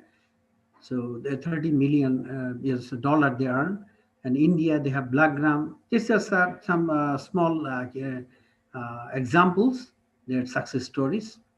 In black gram, they have varieties. It is $163 million there. In Pakistan, they have cotton, Nayab 78. They earn $3 billion. USA, they have many varieties. Just I highlighted some of the varieties. Then China, they have many varieties actually, and their coverage is huge coverage, and initiatives is more than 10%. In Bangladesh, we have more than 65 varieties of different crop varieties, and it occupies 10 to 8% of the cultivable lands. So that's all from me. So now you have any questions or queries or any any experience, then you can share with me. Thank you very much. Thank you, thank you. Thank you very much, Dr. Mirza Mufazzal Islam from the Bangladesh Institute of Nuclear Agriculture. Very interesting presentations that you have here. And just a short comment here regarding to your presentations, that nuclear can modify characters of food crops better than before and giving benefits to end users. From your presentations, Asia has a very large number of new varieties of food plant or food crops. Do you have any idea why this happens?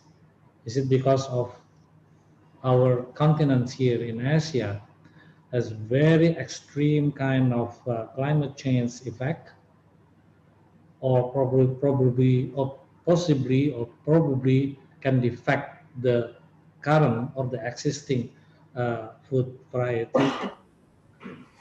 So then we need more to continue to develop variety of food crops.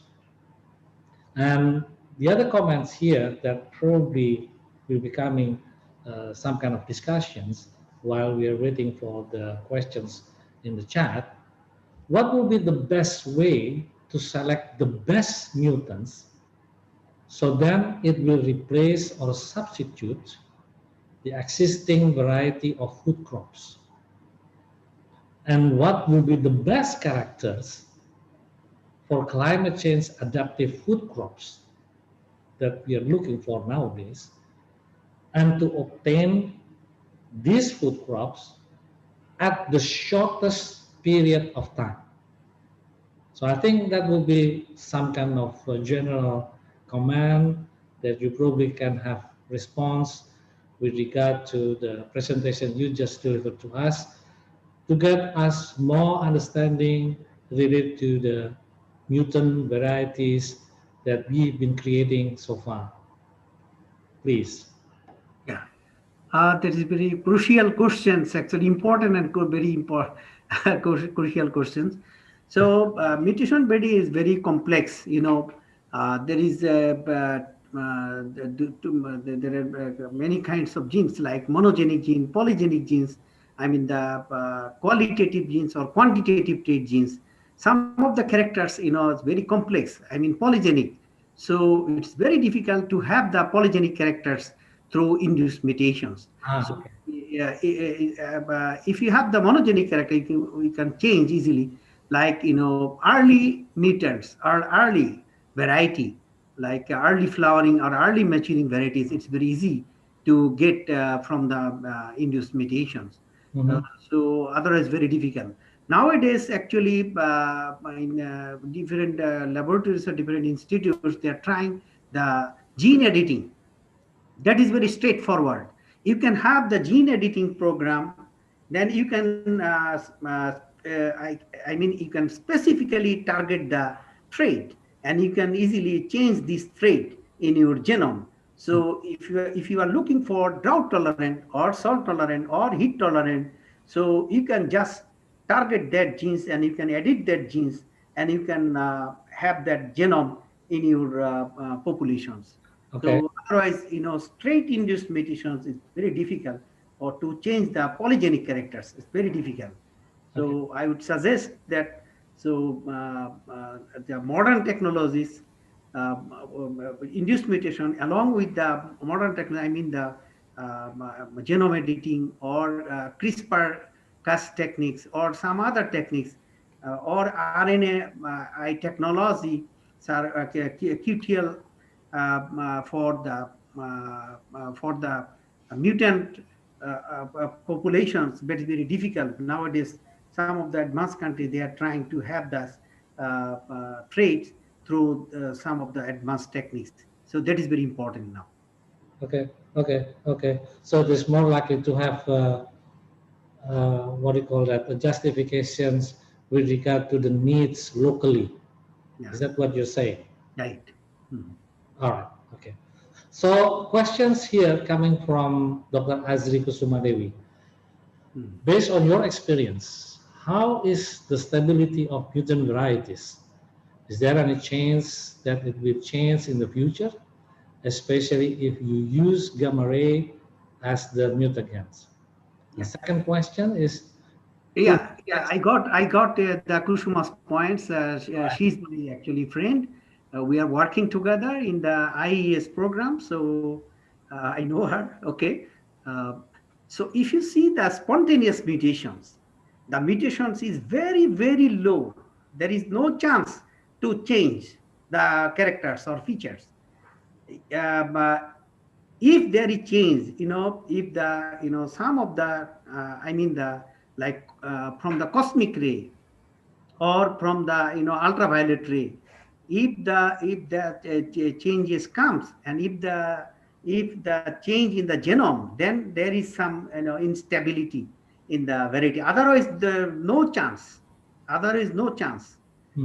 So even in the mutant population, I mean the early generation of the mutant population, say if you have M3 population, after M2 of course, M3 or M4, some breeders now they are trying to have again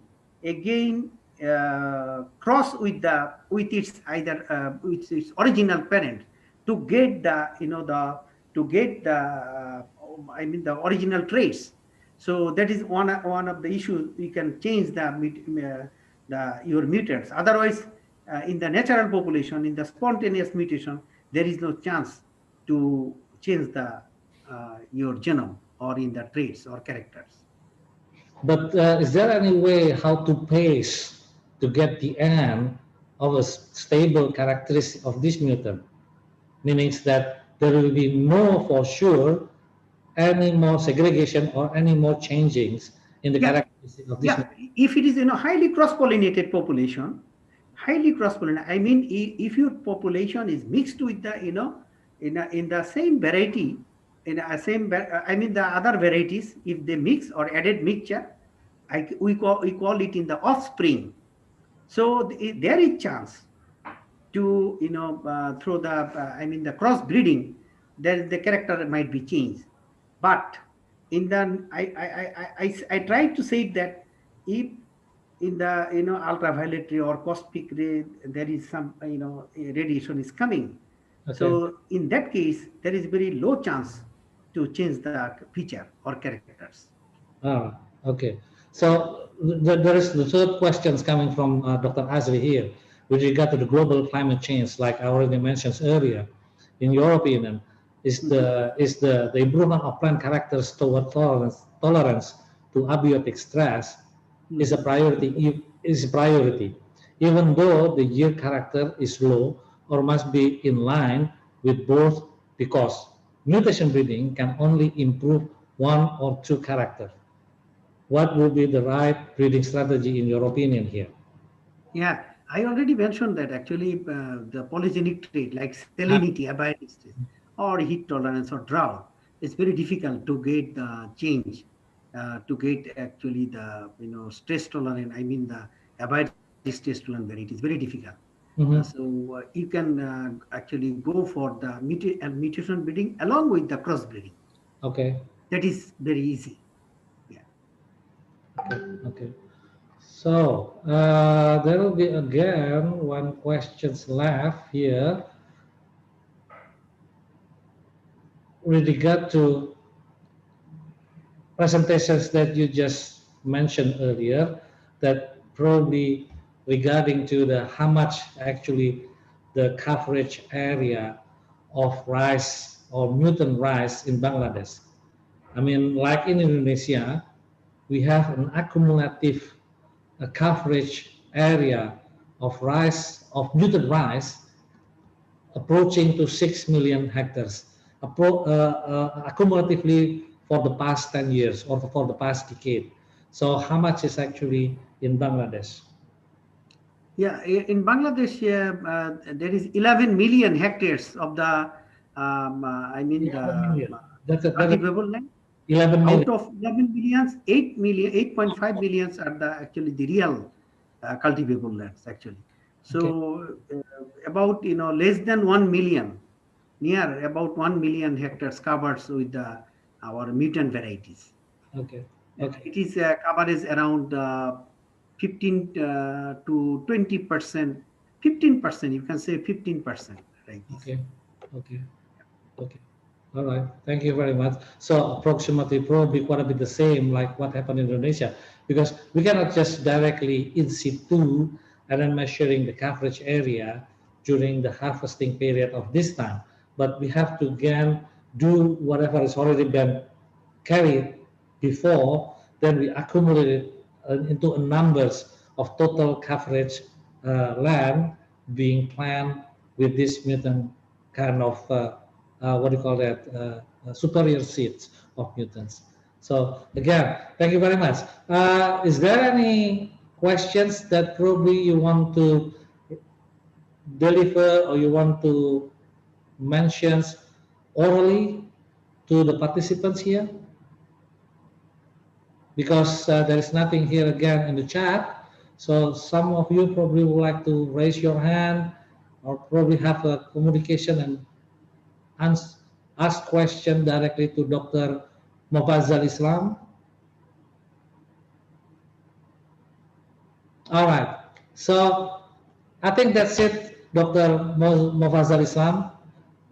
Thank you very much for your time. Thank you very much again for your efforts.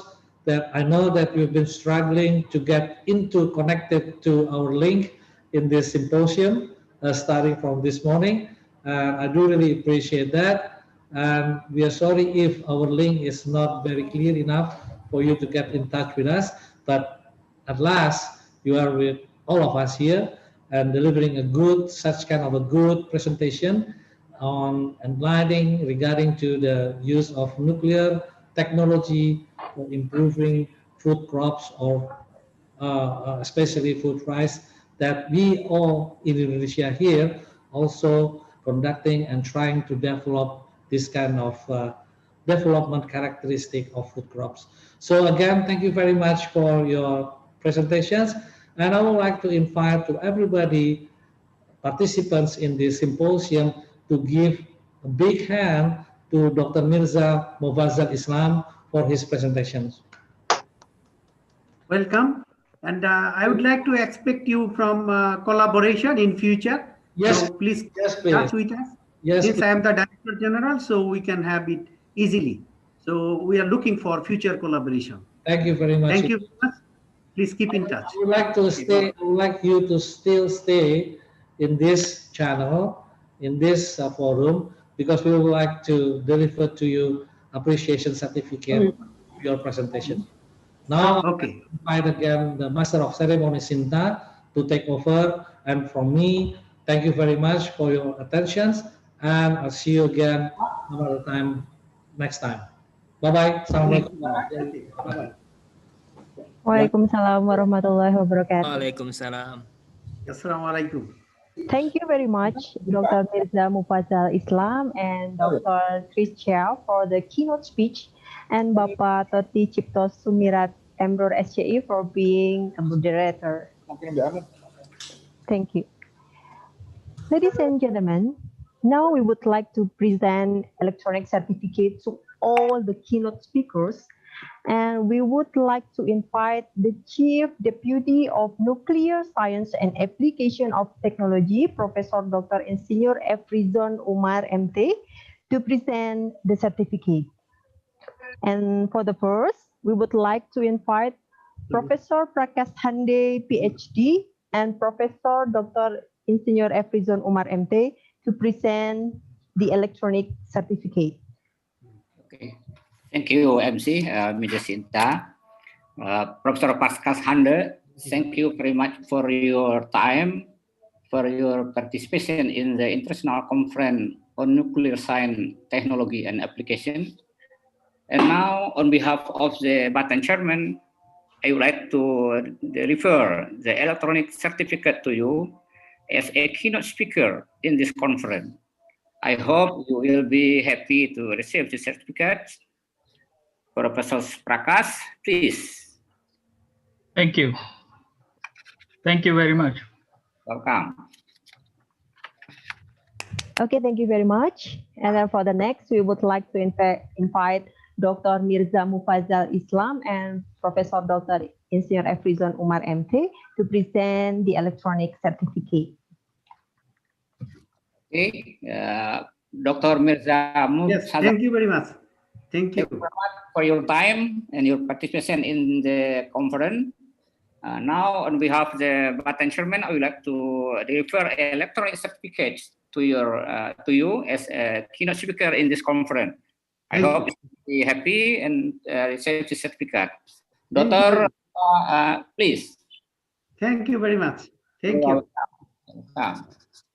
Okay, thank you very much. And for the last one, we would like to invite Dr. Chris Chia and Professor Dr. Insinyur Efrizon Umar MT to present the electronic certificate.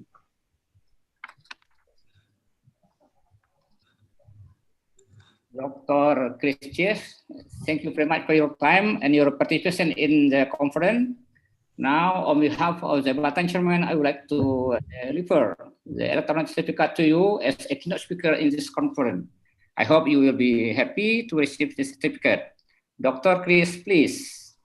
Yes, thank you. Thank you, Pak. Welcome. Okay, thank you very much for all the keynote speakers and Professor Dr. Insinyur Efrizon Umar MT. Okay, distinguished guests, ladies and gentlemen, now we will have fun quiz to get prizes, and Bapak Susanto will help me to guide this quiz session. Okay, time is yours. Okay, thank you, Miss Sinta. Okay, ladies and gentlemen, please prepare your answer and write your answer at chat box because your time is 10 seconds.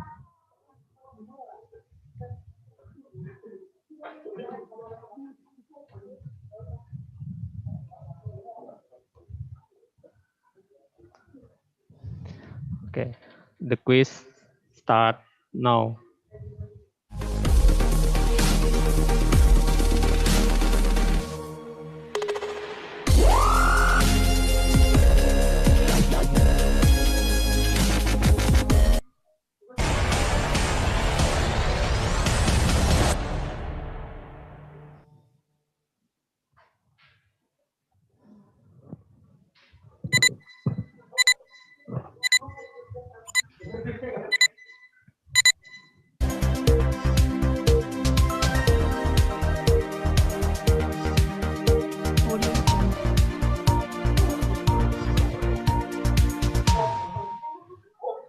Okay, thank you. Time is over. Now we will collect your answer and we will be announcement at the end of this conference. Now this conference back to Miss Sinta. Thank you. Udah.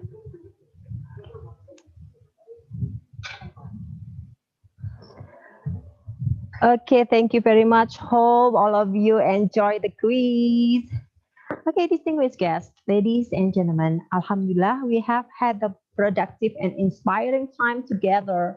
I hope you have found the presentation on this conference are informative and helpful.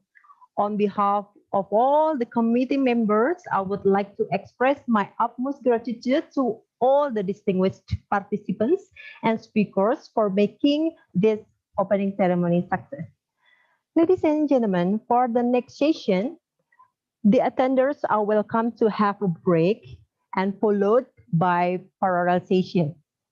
For parallel session will be shared in several virtual rooms. And we are pleased all the participants to join the parallel room with the given link Zoom address.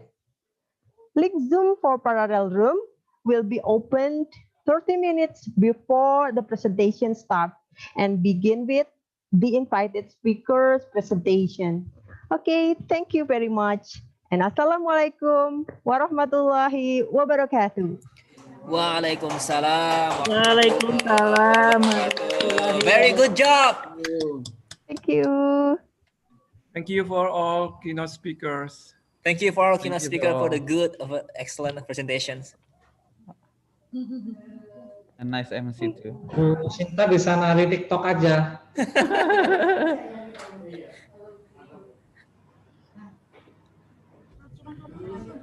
Kok nggak nanya, Ki? Nah, saya kebagian besok, Pak. Kuisnya cuma satu ya, kuisnya ya? Saya kebagian besok nanya-nanya, santai aja.